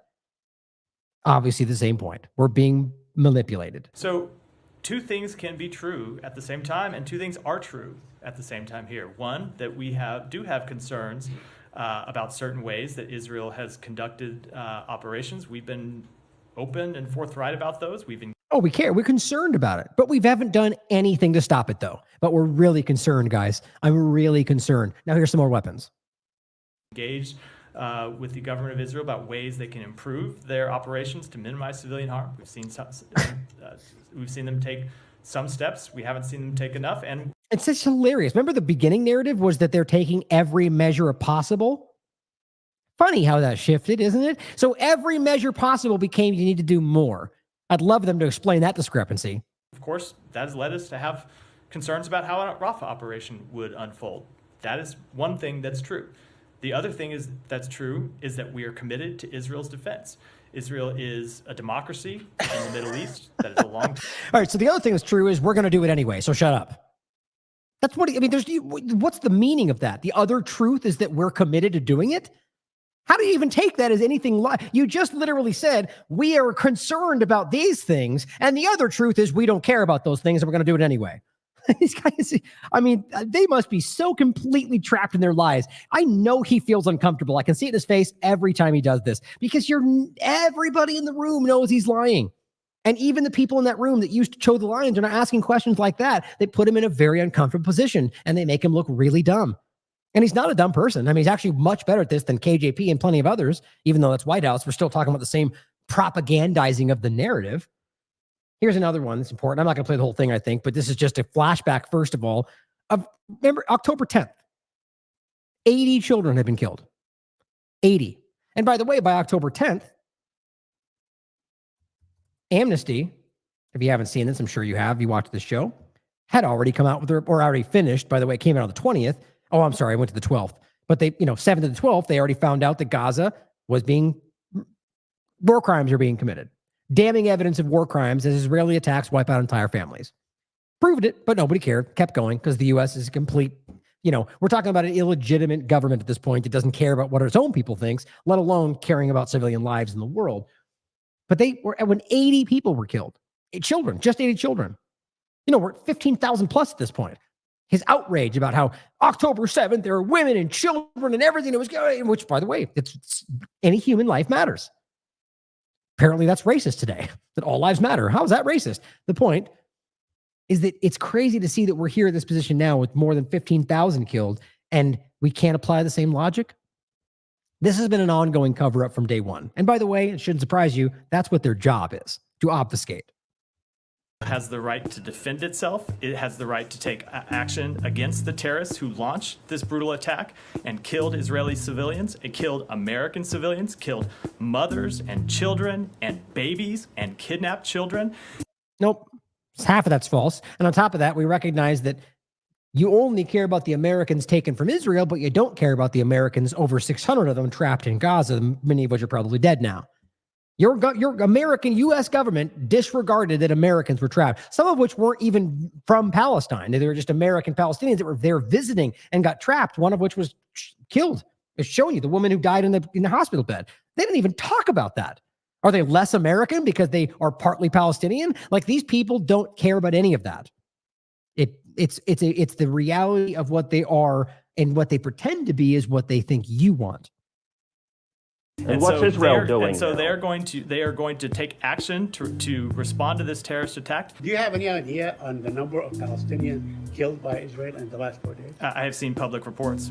What are these? I am not going to speak to Saeed, I'm going to speak to what the U.S. government can verify, which I've done with the number of U.S. citizens. I will let Israel speak to the number of Israeli citizens that have killed, as well as the number of Palestinians that have killed. Do you acknowledge that 80 Palestinian children have been killed? Do you acknowledge that? Will you? And by the way, this is why I think we never see Max in there anymore, because you get the right dynamic in there. Matt Lee, Saeed Arakat, you get Sam Husseini and Max Blumenthal, and all of a sudden you get this dynamic where Matt can't just bull rush over people. Matt Miller. And the point is that clearly, when you watch how this goes next, he could only try to act like you're being, show some decorum, and you go, shut up over there. I'm trying to act, until you keep going, and he's forced eventually to answer the questions. That's why I don't think there are some of these people. I'm surprised they still let people like any of those three, or any of those four, still in there. I haven't seen Max in a while, but Sam, Saeed, and Matt Lee, I'm surprised they let all of them in there, because they're constantly asking questions that make him look stupid. But Sam in particular, by the way, because I think he does an amazing job in here, and I'm surprised they still let him back in. And we actually talked about that in our interview with Sam a while back. But watch how this goes. Do you even acknowledge that? Let me finish. 80 Palestinian children killed this week. Again, babies. Do you acknowledge that? You asked a question. I will answer the question. Okay, well, that's my question. Israel has the right to secure its country the way any country does. It has the right to defend itself against terrorism. It has the right to hold terrorists accountable. And I will say, ultimately, the Hamas terrorists who launched these operations, there is no one who has more disregard for Palestinian civilian life than those terrorists. Because those terrorists, let me finish. Not the people who killed those terrorists 850 Palestinians, mostly civilians, bombing residential towers, bombing offices. We seem to have a lot of new people. Those terrorists launched this activity knowing that there would be retaliation, knowing that Israel would have to defend itself as any country did, knowing that it would lead to the unfortunate loss of civilian lives. They're not seeking the release of Palestinian captives in Israeli prisons. Let me go ahead. That's amazing. So baby killing is okay here. Why can't you acknowledge the death so of baby killing is okay here. You can't even acknowledge it. We always mourn the loss of civilian life. It is an unfortunate circumstance every time it happens. And as I just said, the Hamas terrorists who launched this terrorist attack, knowing that it would produce the loss of not just direct Israeli lives, who they took in their incursions across the border, but also the loss of Palestinian civilian life. Oh, so as I said before, your argument is, you know that they're genocidal, right? You knew that Israel would kill civilians, so it's on you. Stop hitting yourself. Like, so you're literally making the argument that because Israel is so belligerently willing to kill civilians, that it's Hamas's fault for even pushing them into doing it. Like, I can't even believe the lack of logic to that argument. You know, and all as you just see there, the kind of pushback where he gets forced to come back to answer the question. And I just love that. Anyway, in the interest of time, I'm going to keep going. I want to wrap this up here. In regard to Rafah, and last 2 points here, Saul makes a good point that heavy shelling in Rafah this morning, this was yesterday, which, by the way, the bombing of Rafah has been going on long before this. As much as people are only now seeing it, in some cases, the bombing has been going on long before they claim they were beginning the invasion. Don't forget that. But they write, notice how Western politicians are now saying the Red Line is a full or major offensive, which, by the way, those are random metrics. They're not metrics. Full or major versus partial, it's just a game of words. The point is they're going in, they're bombing, they're killing people. This is them trying to pretend that Israel doing it even though they didn't want them to, is somehow they're on the same page. It's not. Israel did it. They at least outwardly claim they didn't want them to, and they did it anyway. And now they're going, well, it's not a full invasion, so we're on the same page. It's embarrassing, which allows Israel to get on with the killing so long as everybody agrees it's only a partial slaughter. It's just embarrassing. It's gross. And Alon Mizrahi points out, Israeli media reports about briefings from high-level sources that, quote, the Operation Rafah is going on at full force. So this is an Israeli reporting from Israel, and he is saying Israeli high-level sources are openly saying that it's a full-force operation. As always, it's ridiculous that your government blatantly lies to you to support and protect a foreign entity at your expense, at the expense of everybody else in regard to Gaza and anywhere else, in fact. Who is this government actually fighting for at this point? They're hiding the truth from you for the interest of somebody else. It says, if demonstrations don't become extremely disruptive in the near future, and if life in the West doesn't become unbearable, by this time next year, Israel will have killed 1 million Gazans. That's 1 million. He says only 2 things can stop the U.S.-Israeli Holocaust: major civil unrest in the West or a wider regional war that will shatter life in Israel. He says neither Israel nor the U.S. are stopping it before Gaza has no more Palestinians in it. He says, and this will be controversial, this is a final solution, in all caps. This is an Israeli Jew reporting from Israel. Shouldn't make any difference to the truth, but it does for some people. Now, Euromed Human Rights Monitor highlights some pretty horrifying realities. Now, here forward, you're going to see some somewhat graphic things, so just keep that in mind if you've got children watching. Investigation by Euromed Human Rights Group field teams have revealed that Israeli army's commission of a mass killing crime against a Palestinian family while evacuating in Gaza without justification or necessity, like all the rest of them, resulting in the death of 12 of its members, including women and children.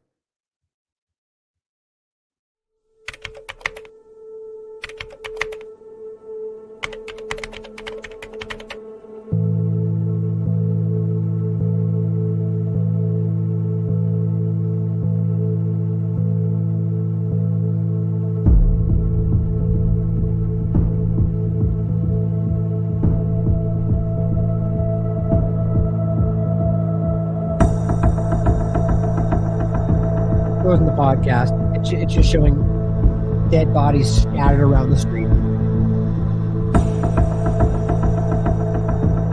executed by the Israeli army with 2 missiles directly fired by a drone. an area that was not witnessing clashes. And by the way, the drones have been supplied by groups from like with colleges, for example, like MIT, that are funding these programs. There says 12 civilians were killed, 5 women, 4 children. It's not even being reported in the media.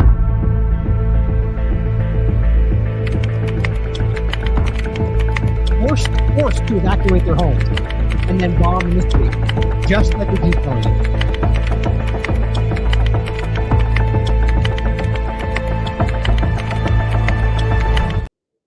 The reality, guys, is this happens constantly. That's the sad reality of this. This happens nonstop, over and over. Now, here's an interesting overlap to this. Now, I'm thinking, let's see what time we got. Yeah, we should be good. I think this is an important back and forth. Now, we talked about this on Pasta's show, and I think Piers Morgan is not somebody honest in this conversation. He's just not. I mean, the guy is, his positions are constantly weak and in a weird backhanded way, almost in some cases supporting the same agenda while acting like he's fighting it. But nonetheless, this clip is an important point. That what I said on Pasta's show is the same thing, that this is not a brave moment.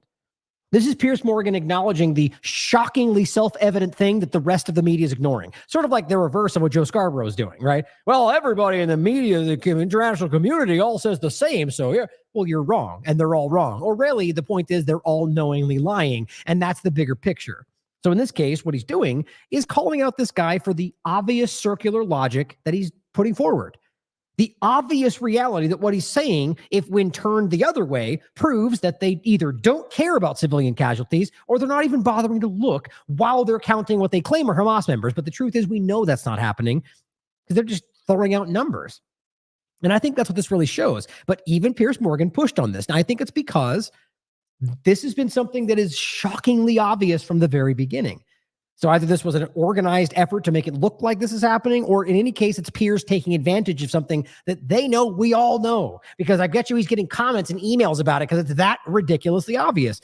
Nonetheless, it is still fantastic to see an Israeli representative put on the spot like this and held to it for 4 minutes.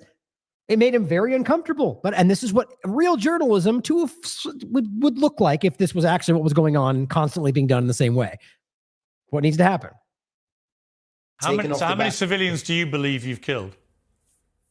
We don't have exact figures, as you know. It's the fog of war. But you've got exact numbers for Hamas terrorists you've killed. Why wouldn't you know how many civilians you've killed? Because obviously our focus is to go after the Hamas terrorists. And hang on, I mean, that does imply that you're putting a bigger premium on killing Hamas terrorists in terms of numbers and accountability than you are on innocent civilians. That can't be right, surely. If you know exactly how many Hamas terrorists you've killed, you must know how many civilians you've killed. Otherwise, you're prioritizing the lives of terrorists over innocent people. Piers, with respect, don't put words into my mouth, please. I didn't say exactly 14,000. I said around 14,000. Whereas Hamas will come out with precise numbers that statisticians will look at. Give me a ballpark number for civilians. Well, you can use the ballpark as far as the Hamas figures, which I reject as being false. Well, if they're false, why would you give me those? Right. What a ridiculous claim. I gave you the numbers that I had. No, you've told me you know how many Hamas terrorists you've killed, but you don't seem to have any idea how many civilians you've killed. I'm just bemused. Why wouldn't you keep count of both? I don't have that information to give you, Piers. If I did, I would. You literally no idea how many civilians you've been killing. I can tell you definitively that our aim is to go after Hamas. No, hang on. I'm sorry to push you on this. That's quite extraordinary. You're an official spokesman for the Israeli government, and you have no idea how many civilians you've killed. I thought you just told me that you were particularly careful about not killing civilians. But if you don't know how many you've killed, how can you say that with any certainty? That's basic self-evident Even logic. if you were to go by a ratio of the Hamas figures, we would still be far ahead of any That wasn't Western my army. question. You know it wasn't my question. I don't have the information. Well, you literally have because no idea how many civilians you've killed. It's not that I don't know. I'm not authorized to give the information. I don't have the information. That's complete nonsense. Why are you authorized to give me the number of terrorists you've killed, but not the number of civilians? I don't understand. In a couple of years ago, that would have ended it right there. Piers, we will go after Hamas. We will ensure that we. But you want me to believe you're being incredibly careful about how many civilians you're killing, and you have an amazing exemplary record, but you don't know how many civilians you're killing. So how do I know you've been careful? Piers, when the dust settles, we will come out with the proper numbers. Hamas runs to the press daily with false. When the dust settles, a lot of people will have died, and you know how many Hamas you've killed, but you don't know how many civilians you've killed. And I'm just asking you why. Why is it you've kept a record of one, but not the other? They know both. They don't know either. I personally don't have that information to give to you. You can ask me over and over. I'm not going to come up with more information. I don't. So you don't know. Authorized. I don't have that information for you. But you're an official government spokesman for the Israeli government, and you have no idea. He said he was not authorized. I came on here to focus on what's going on with the war. Well, actually, you came on here to answer my questions, I think. Yeah, and I don't have an answer for you for that. And I didn't intend to press you on this point because I assumed that you would not respond the way you have. But I've never had an Israeli spokesman who simply said, I have no idea. Particularly after you boasted about the fact that you've been very smart in the way you've avoided killing civilians. How do you know if you've got no idea how many you've killed? How do you claim that? I know the way in which the IDF operates. I know the way in which we go after the terrorists in the best possible way. It's not what I've said. It's what General Petraeus has said. It's what John Spencer from West Point has said. It's what multiple British generals have said.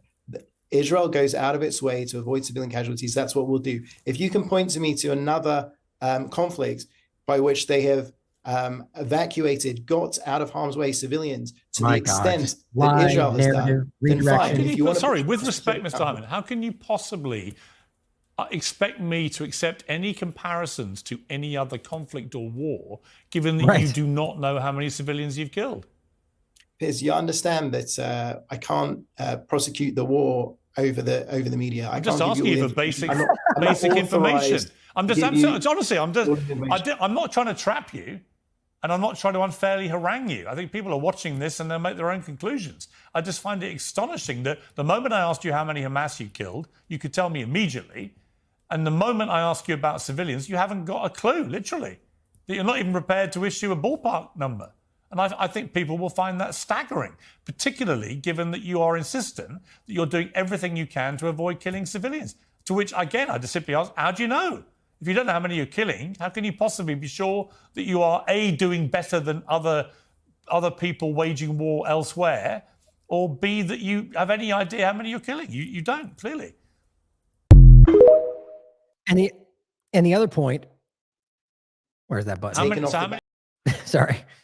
Right. I mean, is that so the major overall lap there is that you either know both or you don't know either. And I think it's obvious that what they're doing is indiscriminately bombing everywhere and then just racking. And by the way, this was actually proven right in the beginning, right? There's a beginning aspect of this where they came out, and this was proven. I think the Cradle did a coverage on this. I think it might have been Mondaweiss, where they highlighted the fact that all they were doing, and this was easily proven, we're taking the casualty numbers and then reporting that in Israel as here's how many terrorists we've killed. That's easy to understand. We're talking like, here's the equivalent of that today. We've killed 50,000 terrorists. That's not what they're saying anymore because that's so obvious, but that's what they were doing in Israel because they claim 50,000 deaths. So what does that show you? That means that they either don't know, they're just calling them all terrorists, or they don't even care to check. And we know that's what's happening is they're calling them all terrorists, Amalek, and posting videos about murdering them in the back. I mean, constantly. And so Piers Morgan doing that, I think, was a very important moment just because it was so shocking to the average person to see that if you have the smallest amount of it's not even intelligence, it's like just deductive logic. You can stand back and go, okay, what Piers just said there is easy to understand. You can't say, we've done more than any other war before this, and then act like you don't know or you're unwilling to tell us the amount of civilian casualties.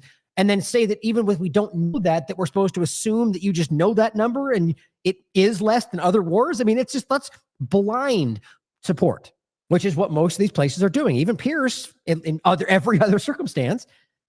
It just shows you that most of the media is complicit. And I don't even think it's because they think they support genocide. It's because they're somewhere in them. Their job is to go along with whatever narrative they're supposed to go along with. I don't even know if they outwardly acknowledge that in most cases. I know some of them do. But that's what this mainstream corporate media does, guys. And here is what Jonas Tarawi is reporting as of yesterday. At least 20 Palestinians murdered after Israeli warplanes bombed Abu Sharia's family home in Saba neighborhood. Children, women killed. I mean, I'm just going to show you selective examples, but this is a constant moment to moment, day after day, nonstop reality for Gaza, but in particular right now, Rafah, the whole place where they claim they needed a plan. New Israeli massacre in Gaza City, this was the 8th, claimed 13 lives, mostly children. A heinous military operation in southern Rafah. Continual bombing, guys, one after another. Here's an American and German rockets are incinerating the bodies of Palestinian children. This is the worst part for me. These children that have been, their skin have been burned off.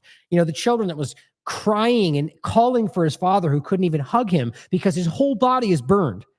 I mean, this is the stuff that will sit with us for the rest of our lives. And it's the fault of the people who, like Lindsey Graham and the rest of the government, that are acting like this is not real, or acting like these are human shields and lying about everything that's going on, while calling for more weapons support. This is Syrian Girl reporting where the $1 million Holocaust Museum, where are the $1 million Holocaust museums that will show this? The line of dead children, the children being pulled out of rubble, the bodies that are being shown that are not tied to somebody's leg, that are simply in a room, that were murdered inside of a building that nobody wants to acknowledge. Now here's a report from CNN. And it's the same point we're making, guys, that this is even coming out through corporate media. And even this, by the way, is in many ways burying larger truths. But as long as I can get people to see who might not have already seen it, that whether it's corporate media or anybody else, that they are murdering innocent people, they are treating Palestinians like they're terrorists, whether or not they have any information about that, that is a step in the right direction. Oh, yeah, I forgot. I don't want to bother you with the background stuff. Hold on, I have to delete something. Still giving me trouble here. So as this loads, this is, again, a CNN report, which, you know, take that with a grain of salt, that it, you know, the salt lick that we should take with anything coming from corporate media. But the reality, as it's titled, strapped down, blindfolded, held in diapers. Israeli whistleblowers detail abuse of Palestinians in shadowy detention centers. And this is happening everywhere. And we keep seeing this. And what do you get from the people online? The same old people I point out every time. Look at all the terrorists that Mossad captured. Look at all the terrorists that came out of their holes. Eli David or Elon Levy or all the rest of them say, right? And every single time you can come back and prove that most of them, if not all of them, were in no way connected. And I only say most because there's ones that they claim are Hamas. Not to say that I even think that. The point is, even they let go most of them claiming they weren't. But what they do in the first place? They tortured them. They threatened them. There's videos of them showing how they do that and proudly showing it. And people like Elon Levy and the rest will act like, in the first place, we know they're all terrorists. How is the average person not able to piece that together? Most of us are.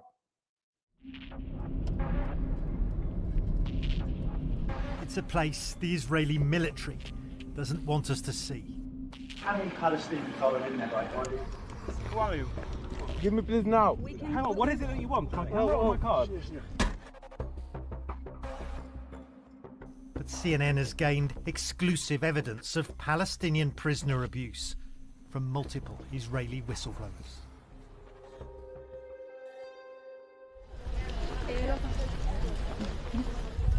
At the Sedi Taman facility in southern Israel, we joined human rights activists amid growing public concern for the detainees being held inside. This is a protest by Israeli citizens outside a detention centre close to Gaza, where we know hundreds of Palestinians have been held. You can see it's a closed military facility. It's behind a barbed wire fence. We're not permitted access. And there's hostility from passers-by. We just had somebody drive past in a car and they shouted out to us in Hebrew, "You're defending murderers." No. You're defending, what do you, how do you No, answer that we're defending basic human rights. And eyewitnesses are now speaking out. Away from the military facility, near the beaches of Tel Aviv, one young Israeli army reservist agreed to speak about scores of detainees at Sedi Taman. He says are kept in cages or pens, constantly shackled and blindfolded, many for weeks on end. We've hidden his identity Palestinians, not and Hamas voice members. to shield him from prosecution. We were told they are not allowed to move and must sit upright. They're not allowed to talk or peek under their blindfolds. And what happened if they did do that? What kind of punishments were meted out? We were allowed to pick out problematic people and punish them, having them stand with their hands above their heads for an unlimited time. If they didn't keep their hands up, we could zip tie them to the fence. The Israeli military says detainees are handcuffed based on their risk level and health status. But the account tallies with photographic evidence obtained by CNN of Palestinian detainees inside Sidi Taman. Like Guantanamo style, guys. They torture them just because they're there. By dozens of Palestinians released back into Gaza. I was zip-tied and blindfolded, says this former detainee, and tortured in a way I never imagined. One source telling us the restraints were so tight they had to amputate a man's hand. The view It's that happened a I've lot, heard by the way. expressed is that, how do you think Israeli hostages are treated by Hamas? This sentiment was voiced in the facility, but I think that if Hamas is so abominable, which I agree with, then why use Hamas as a bar? It's a descent into dehumanization. A descent See, and this that's is what I mean. accelerated since the rampage by Hamas on October the 7th last year. The killing and abduction to Gaza of hundreds of Israelis provoked outrage and a brutal response. Amid Israel's wrath, tens of thousands of Palestinians have been killed and thousands detained for interrogation. Transported to facilities like Sidi Taman, where one Israeli guard now tells CNN prisoners are routinely beaten. We've hidden his identity and voice too. You can take them out and hit them maybe 4 or 5 times with a club. It's not done in the face, so you don't see blood. The detainees lie belly down, being hit and kicked, people screaming and dogs barking at them. It's terrifying. Some detainees are taken away and beaten really hard, so bones and teeth are broken. So you saw people who were subject to these beatings, who had their bones broken and who had their teeth broken? Yes, it's a practice which commanders know about. They want intelligence, but they also want revenge and punishment for what happened on October 7th. The Israeli military hasn't approved CNN's requests for access to Sidi Taman. But at the gates of the facility, we challenged the Israeli guards. How many Palestinians are in there right now? We don't know the answer. Do you know if they're being handcuffed? Are they being blindfolded? No. This is a facility. As we leave, masked soldiers approach. Hello, how are you?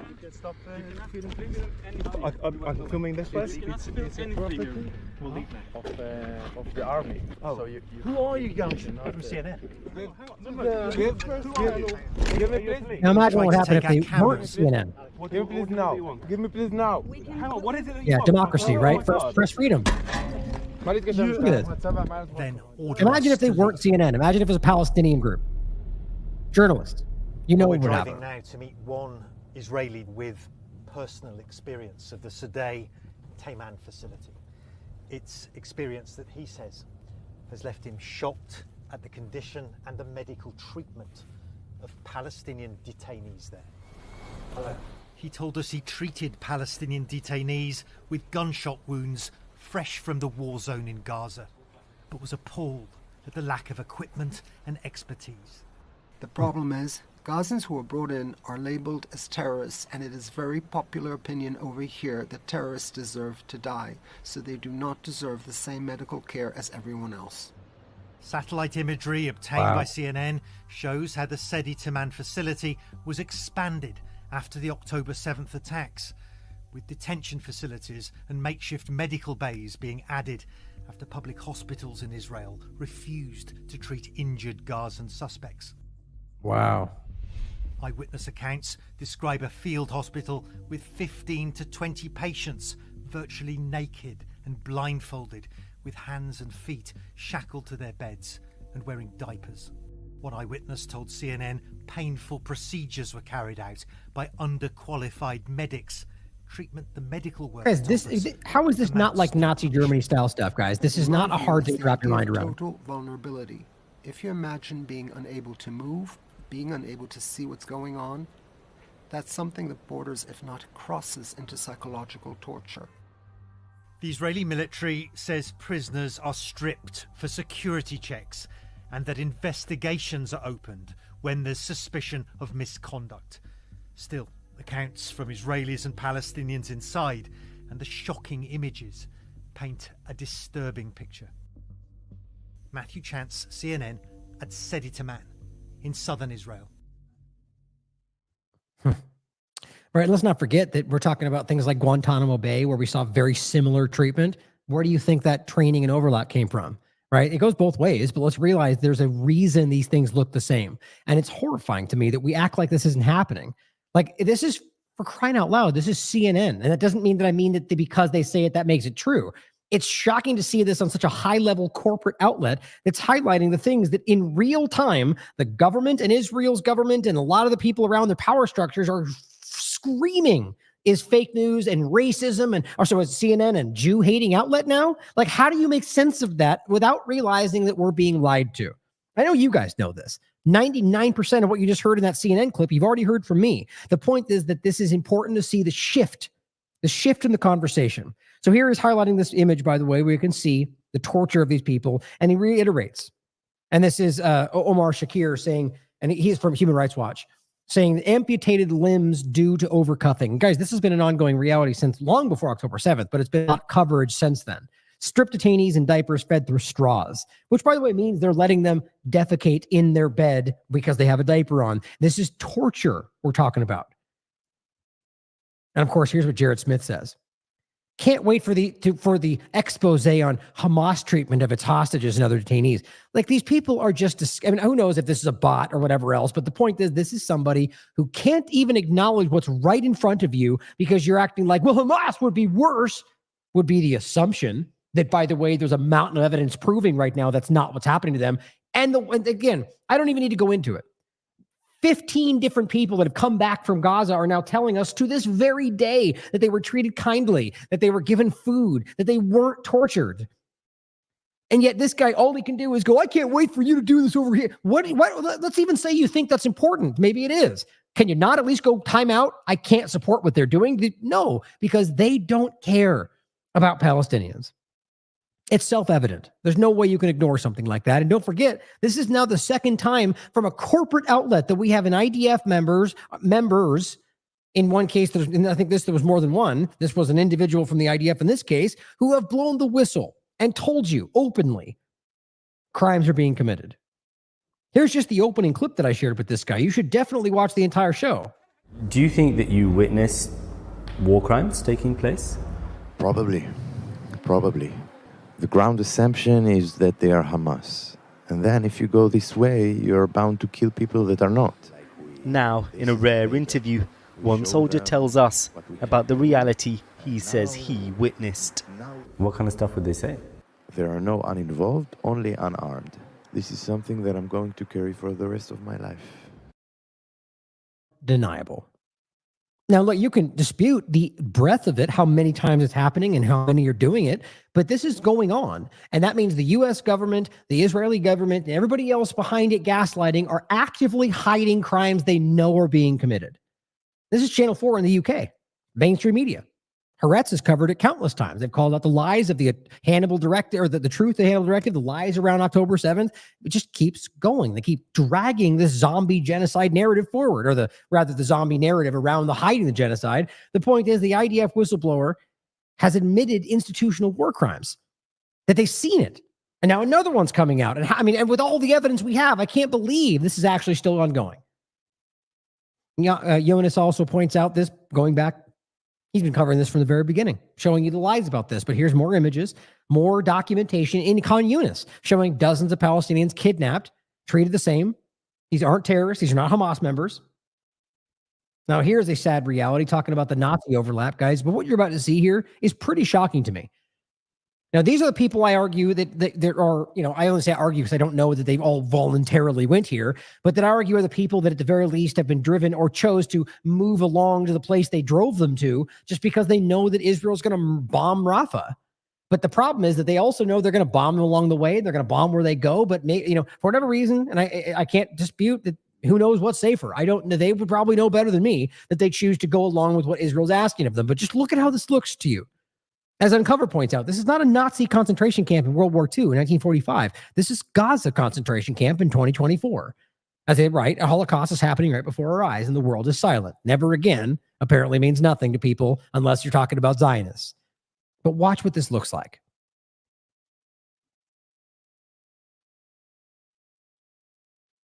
This is an Israeli Jeep driving by. Look at all these people just huddled together, fearful, babies in hand, people in crutches. I mean, God damn it, this is the worst thing in the world. It's just so horrifying to watch these people. These people have been driven from their homes. They've been, family members have been killed. They've probably, some of them been raped and abused and tortured. And they're just getting pushed from place to place. And this is not supposed to be a problem for people. This is unprecedented in my mind, guys. This is overwhelming. Here's what Blinken says about the very Israeli units that they pretended they were going to sanction. Blinken says Israeli units accused of serious violations, no, they've done enough to avoid sanctions. They've done enough. And you know what that means? Community service. The Secretary of State told Congress that Israel had adequately punished a soldier who got community service for killing an unarmed Palestinian. That's not a joke. That's not a parody. That's not the Babylon Bee. This is Blinken from the United States openly on the record with ProPublica saying, well, they gave the guy community service, so he shouldn't be charged with a crime for killing an unarmed Palestinian. I almost fell out of my chair with this. Not because I don't know this, but because I can't believe that they're becoming so blatant, so on the surface with their open hatred for Palestinians, or maybe they don't even realize it. As she says, the only reason Blinken thinks community service for murder, which he's not even denying, is adequate punishment is because he doesn't think Palestinians are human beings. I don't know how you think otherwise. I don't know how you don't see exactly what she's saying. I completely agree.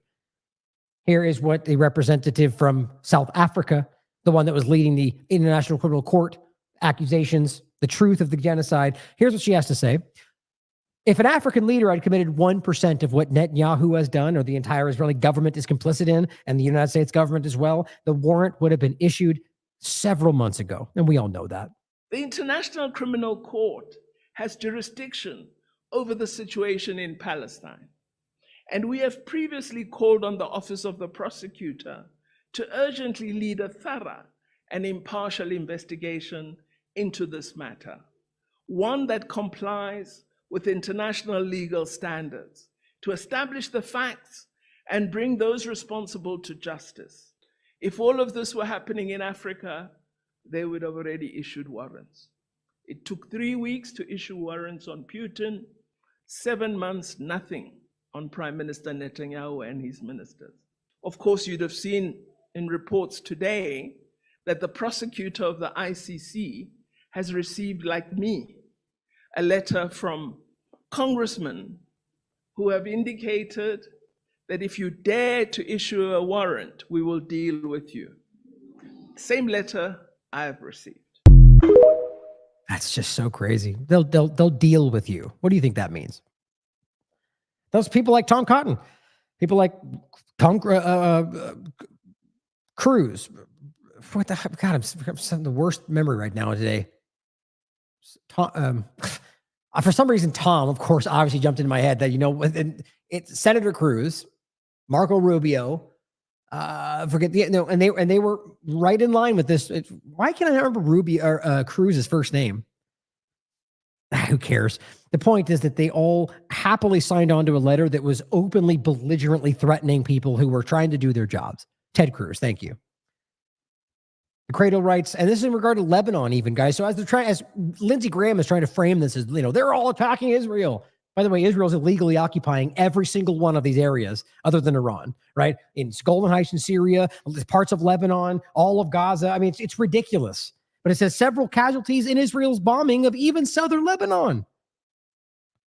Just because you're arguing that Lebanon is responding, who has a legal right to armed resistance, show me the casualties, Lindsey Graham. All he's doing is blatantly ignoring the fact that Israel is bombing Lebanon and killing innocent people, which has happened more than once, including a journalist from Reuters that was killed right in the beginning, that none of them cared about, that we talked about, and it took Reuters even 4 days to claim that, even though we proved it right the first day. Yet again, demonstrating our value. The point is that they don't care about the killing of people. They care about the narratives they're trying to push. And you're going to get upset, most likely, when you realize this happened. Even the illusion of accountability has now gone away. The Biden administration, their report on whether Israel was violating U.S. law, which Matt Miller has used to delay. We're investigating. We'll come back when we finish our report. Remember, he says it every time. Guess what? They have now delayed it indefinitely. I mean, guys, they're just pulling the mask off.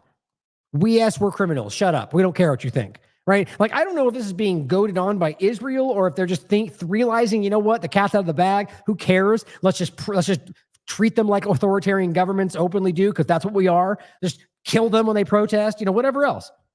You can't delay the report about the crimes that you claim will justify or not what's happening indefinitely and act like we don't recognize what that shows us, that you are cowards and you don't care about what's going on. It's disgusting. And of course, this Saul Rod is pointing out what he said before. We will always defend human rights at home and abroad, except when it comes to Israel, is what the finishing statement should be. Or anything that challenges their narratives of what they really think. The Cradle also reports Netanyahu, and this gets to finish quickly pointing out the continuing desire to occupy, I mean like boots on the ground occupy, building illegal settlements occupy the rest of Gaza. Because legally it's still completely occupying the area, which nobody with a brain would deny. Point is, Netanyahu wants, quote, the demilitarized civilian rule in Gaza with UAE and Saudi help. What that really translates to is our complete control over the entire thing until we get what we want, or we claim that they're still terrorists and pretend that never mattered. Exactly what's happened over and over in the past. And I'll show you that before we finish. B'Tselem highlights the fact that they're still they're demolishing homes in the West Bank. They're demolishing homes in Gaza. And guess what? They're demolishing homes in Israel. Yeah, that's right. So you have to realize this is not about anything other than getting rid of non-Zionists, anybody rather specifically in this case from the Jewish supremacist mindset that even B'Tselem calls out. But again, the Zionist-driven reality, they're now removing people they don't see in line with their ideology. It says, as described in B'Tselem 2021 position paper, and guys, this is an Israeli human rights group. The Israeli apartheid regime implements policies to promote the principle of Jewish supremacy on both sides of the Green Line in the occupied West Bank and inside Israel's sovereign territory. This is from Oren Ziv, who is a journalist from 972 magazine, an Israeli outlet.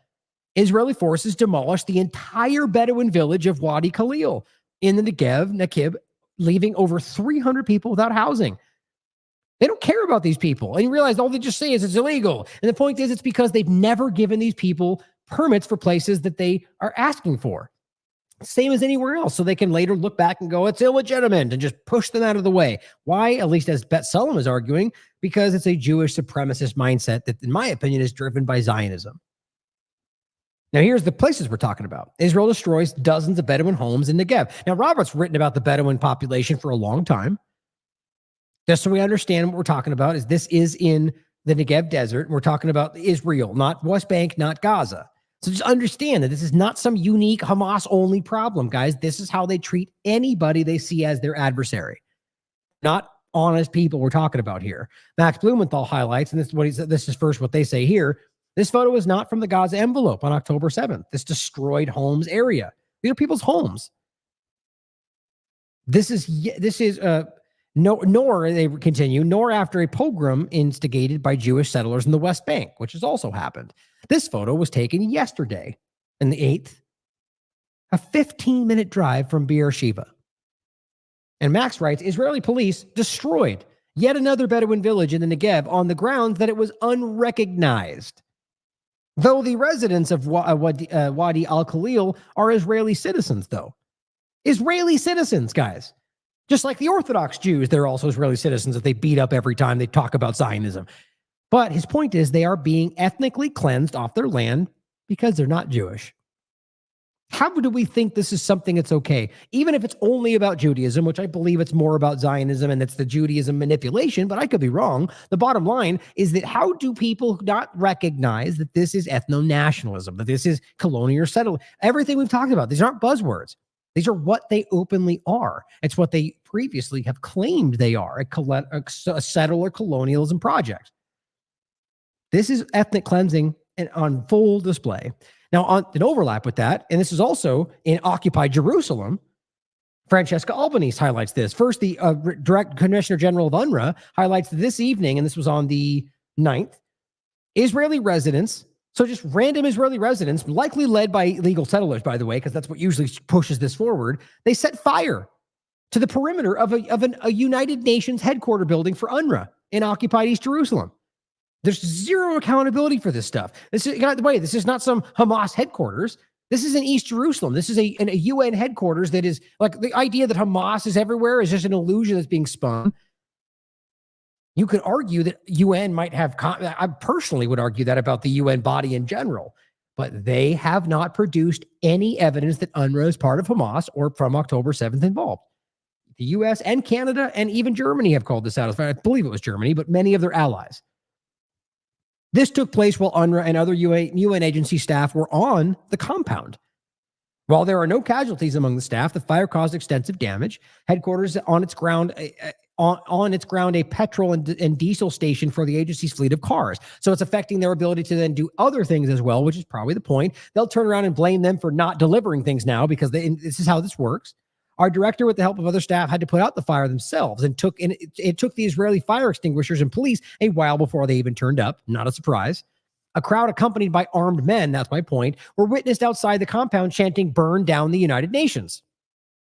These are all public, guys, and these are being ignored by the very people who always tell you to look to the people like the United Nations. Here is what Francesca wrote. She says, "I used to work exactly in that compound. Exactly in that small building, which sits facing the compound's gas station." Now, is she a member of Hamas? You got to be pretty dumb to make these arguments today. It says, as an Israeli mob set fire to the perimeter near the gas station, a tragedy was miraculously averted. She says, this is not Gaza, where Israel rules lawlessly away from foreign eye. This is occupied Jerusalem, where most diplomatic missions and consulates and UN offices are. And now they're starting to set fire to these buildings with people inside. But Lindsey Graham's not going to say anything because they're cowards. And just a quick overlap as well. This is what happened to one person from a West Bank checkpoint.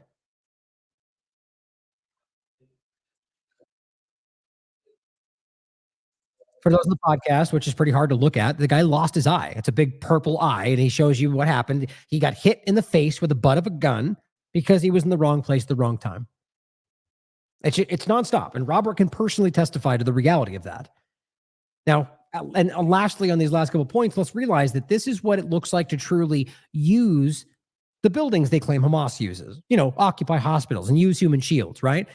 He says, we have acquired documentation that actually confirms Israeli military use of facilities within the Turkish cancer hospital as a military headquarters. That is now the third time we've proven that they've turned hospitals into headquarters, and all they do is project and project and project. And they have a sniper position on top, obtained by a soldier account from the Carmeli Brigade, currently stationed in Netzarim corridor and from several days ago. Now, that's the point is there are people in these brigades that are speaking to the media everywhere. There is division everywhere right now. They're collapsing, guys. It's quite obvious to me. Now, lastly, let's talk about the smart city. And I think this is really important to end on. It's for me to understand what this truly means. Now, Rabbi Menotti simply shares this image that is from the Ynet News Israeli outlet. Here's what he has to say. Gaza 2035, a new smart, he says 15-minute city. That's nowhere in the discussion, but I argue it's probably exactly where they're going with this. But a smart city for sure, built on the mass graves of Palestinian children, because that's the truth. And already, by the way, the pier was already using rubble with dead bodies in it. You literally saw the dump trucks driving by with dead hands laying out of the rubble that they used to then build what they're doing in the pier and other things. But it says new plans in Israeli media reveal what Israel want to do with Gaza post-genocide and land theft. The dystopian vision for the Gaza Strip is being currently approved by the Netanyahu government. This is real. Here's Ynet News. Gaza 2035. Exposure. This is the utopian vision for the Strip, which, by the way, Netanyahu's office is examining. And this is not even a new plan. The New York Times reported, this was on Friday today, that senior officials in Netanyahu's office have been examining in recent months a plan drawn up by businessmen under which Israel will manage the Gaza Strip together with other Arab countries for several years. So this is the game they're playing, acting like they're going to allow anything other than their constant and complete control over everything that's happening there. And it says until control can pass to Palestinians. That's what they're reporting. But when you read further down, it's clear that's never going to happen. It says already 2 months ago, they pushed for the first time Netanyahu's Singapore vision regarding Gaza. So it's Netanyahu's vision, interestingly enough. And now Ynet brings the full plan and its sections. So you can see, look at this. Overlapping with the Saudi Arabian concept. And this is like the vision of the Gaza Strip in regard to how it's supposed to look. I mean, this is like right out of like the zeitgeist things they've shown in the past, like the actual movement. And it says, in the presentation obtained by Ynet under the title From Crisis to Prosperity, a plan for the transformation of the Gaza Strip from Iranian aggression to the moderate axis. I mean, it's just stuff full of propaganda. And the bottom line is this was planned out long before October 7th. Pictures are shown that reflect a utopian vision for the Gaza Strip. The only thing they need, of course, is the Palestinians to get the hell out of the way, right? It appears to them as a green and prosperous land with towers and business centers. Of course, the reality is that we're talking about illegal Israeli settlers being the ones that do this, not Palestinians. Like, if they do anything, they'll allow them to keep a certain area within it, which they've already talked about. The South, which will corral them into, despite all of the area. They've openly said these things. It says the goal, Gaza prospers as a part of the Abrahamic regional architecture. The risk, Gaza is an Iranian outpost, which is not true, that disrupts the moderate regional architects. The point is what they're trying to say is that we can either bring them into what we think is this Abrahamic regional architecture, like the Abraham Accords. It's ridiculous, guys. That's about normalization with Israel, which is about forcing these countries to disregard what their peoples want in interest of whatever Israel wants. That's the real picture of it. And all they're saying is, the Ron bad guy terrorists over here versus what we'll turn them into. And if they don't, then they kill them all. Is the reality of what Israel is putting forward. The opportunity, Gaza prospers, it says, in the past as a crossroads between two ancient trade routes. The reality is Gaza was always historically a central point. And they want to turn it back into that again. And they want you to think that the Palestinians are somehow holding that up. That's what they're trying to frame, in my opinion. It says, as part of the plan, which was drawn up in November and presented to its senior members in November, Israel's supposed to create safe and Hamas-free areas. Well, they're telling you they're all Hamas, so you put that together. First in the north, then later throughout. Arab countries, Saudi Arabia, UAE, Egypt, Bahrain, Jordan, and Morocco are supposed to supervise the humanitarian aid that will be provided in the safe areas. Wait. The safe areas? Didn't you just tell us that we're talking about a new area for everybody, but now you're talking about specific safe areas? Well, that seems to imply that you're going to push all the Palestinians, or the ones you think are dangerous, into special camps and then deliver aid to them while you're working everything out. That sounds pretty ominous, but it says the phase of the program will last 12 months. Oh, good. So just 12 months in a camp. Got it. 12 months in your special safe zone. I wonder how long that will last once they claim Hamas fired a rocket. Or look, the Palestinian Islamic Jihad is bad too. Oh, we got to stop everything. Mark my words. It says in the next phase, which will last between 5 and 10 years, after 12 months of special safe camps, Israel retains overall responsibility for security. Oh, big surprise. So just a quick 10-year period where Israel keeps doing exactly what it's doing. Everybody okay with that? Arab countries are creating a multilateral body. What they're talking about is specifically Arab governments that have normalized with Israel at the expense of their countries, not the Arab countries as a whole, that will oversee, direct, and finance the Gaza Reconstruction Authority. So now you're talking about no involvement to Palestinians. So you're talking about other Arab countries that are acting against their country's interests for Israel are the ones that are going to make. So it's the illusion of some kind of Arab overlap to making this happen. Palestinians from Gaza manage the Reconstruction Authority, they claim, which takes responsibility for managing the safe area. So all you're talking about is jamming them in specific areas and pretending they can control those little small spots while we dictate everything around you. I don't know why. This should be insulting to everybody. And it says the Marshall Plan, let's remember, was an American plan for reconstruction in Europe. I'll come back to that. They're comparing it to something I think we should be concerned about. It says in the long term, according to the businessman's plan, Israel will retain the right to act against security threats. So bottom line, Israel remains the control of the area no matter what narrative you throw over the top of it. Arab countries will transfer the power in Gaza to, they say, a Gazan or unified Palestinian government. So that just means whatever they want it to mean. So the point is, if it's a unified Palestinian government, that means if they create something in Palestine and name it the Palestinian government, that'll be the one that gave power to, whether or not it truly has any Palestinians in it. Okay, I think that's where we're going with this. The New York Times says it was stated that this will be done through a vote. in which the Gazans will decide whether they will annex to the Palestinian Authority or not. Do you realize how ridiculous that is? As Netanyahu and the rest of them have said, we will never allow them. Like, they're the ones framing. And by the way, we're talking about 10 years from now is when that will happen. You know how much can change in 10 years? How many people can be pushed out and arrested and detained and disappeared? The point is, you'll have a situation where you'll be left with people willing to do whatever you're told, or people that will keep fighting back. And then that will be the excuse for why it never happens. This is manufacturing this is a self-fulfilling prophecy. It's what they've always done, like Zbigniew Brzezinski was highlighting. The plan states that this phase will take the place on the condition that the Palestinian Authority approves its ability to carry out de-radicalization. Okay, so you have to de-radicalize the people, which means what? The people that don't believe, that means all Palestinians, and if they can prove they've de-radicalized their society. How is this different than the Uyghur conversation in China? It's not. You're talking about average Palestinians who you don't like. They try to frame them as all dangerous, but while claiming you're protecting them from Hamas, but claiming them all Hamas. You get the point of all of this. It's a exercise in futility, and they know what they're doing. They've done it 3 or 4 times already. Now it says the final phase. So realize we're 10, 15 years out by now. The Palestinians will manage the Gaza Strip independently. Now, how many want to bet that you'll never get there? That they'll have 45 arguments that are why they're just too dangerous to allow. It's the same thing they're saying now. Oh, and they'll join the Abraham Accords, which means they'll have to normalize with Israel, which they'll never do. So there you go. There's 1,000 things that will show you that it'll just never happen, and they'll blame them for everything. The hawkish wing of the government apparently is expected not even to support it. So it's possible that even that won't even be allowed to happen because Smotrich and Ben-Gvir that we're constantly calling out are screaming to murder all of them anyway. It's just frustrating that we can't have an honest conversation about this when it's this obvious.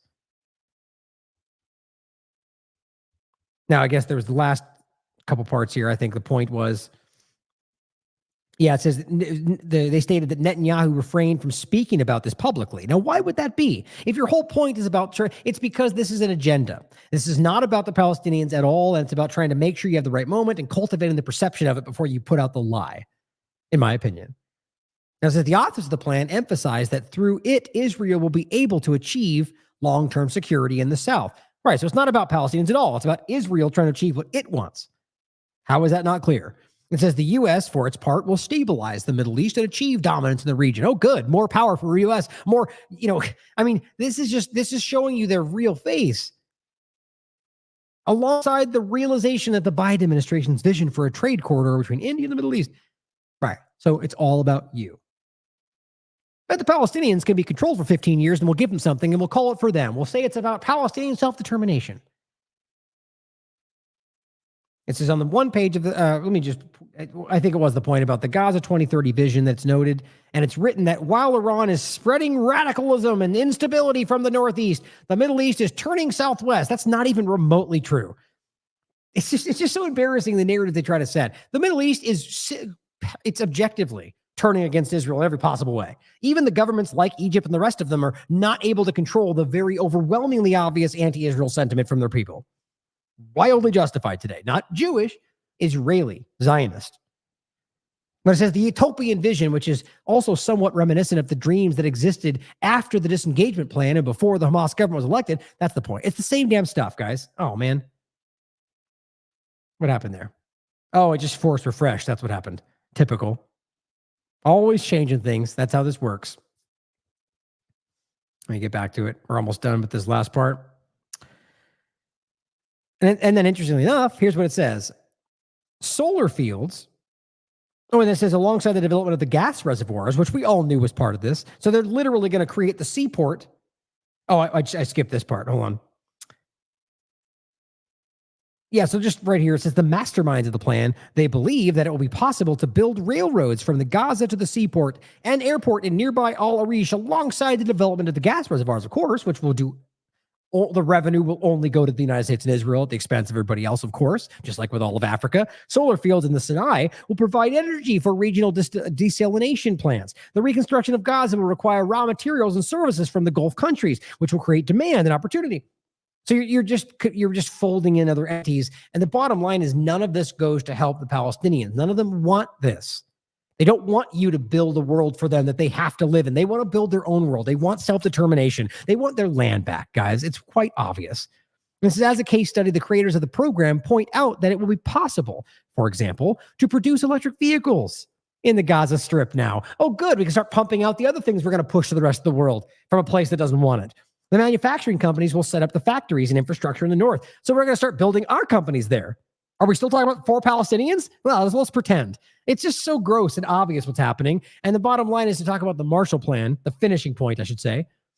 Just want to highlight some points. No, there's obvious overlaps and things you could argue ended up in the positive for certain people, but I want to recognize that even in the context of things like the post-World War II conversation, U.S. economic interests were clearly part of the focal point. Some argue the Marshall Plan was motivated by U.S. economic interests, particularly the desire to create a market for American goods and services in the places that they were then manipulating. This has led some to accuse the U.S. of the plan to promote its own economic interests at the expense of European nations. I think that's very obvious, even if you think this was overall positive for the area. Now, at other point, the CIA has interestingly received 5% of the funds that were allocated for the Marshall Plan, which has raised concerns about the agency's involvement in the plan and potential misuse of funds. You know how much that money is? This is what we constantly see. I'm willing to bet you it's a hell of a lot more than 5%. And then in general, lack of transparency. Some critics have argued that the Marshall Plan lacked transparency and accountability, so we don't even truly know, because there was no oversight, how the funds were actually spent. We get narratives about how it was spent. Now, how do you think this is going to be any different? They're comparing it to the Marshall Plan. Now, it's a smaller example, but at the end of the day, we all know where this goes. And if we actually talk about some honest development, this would come back to the original 67 conversation, or if you want to go back further and argue that Palestine should get all their land back, which I honestly don't agree with because of the other dynamics, but legally that's correct. But either way, that would be an honest engagement. The idea that they can give them the West Bank and Gaza, or give them, the point is truly give them something they control. What's their argument? Well, we can't allow them to do it because they're going to do it again. Well, you're talking about Hamas, though, not Palestinians, right? Oops. You conflate those every time. Palestinians, we can't let them have their own land because then we're in danger. It's not true. But then how does this change? Well, the obvious reality is within 15 years, we'll either squash everybody there, turn them into something else, or pretend they're still dangerous. So let's get on board. The one thing it doesn't change, Palestinians do not get self-determination. Really the only thing they're asking for. It's not hard to see how this goes, guys. It's quite obvious to me that this is only going to get worse until people stand up and and just call out the self-evident reality. Now, even then, we already see that's not changing until the end. The true end of this is not changing because we're allowing it to continue. But the more we fight, the more we call this out, the more we're seeing pressure, the more we're seeing other people recognize that they are able to call it out, or maybe they're seeing it for the first time. But I can see things shifting. I've never seen a more clear moment of when what we're doing is directly affecting the outcome, and it's time to not let the two-party illusion scream you down from caring about that. Stand up and fight for it. I love you all. As always, question everything. Come to your own conclusions. Stay vigilant.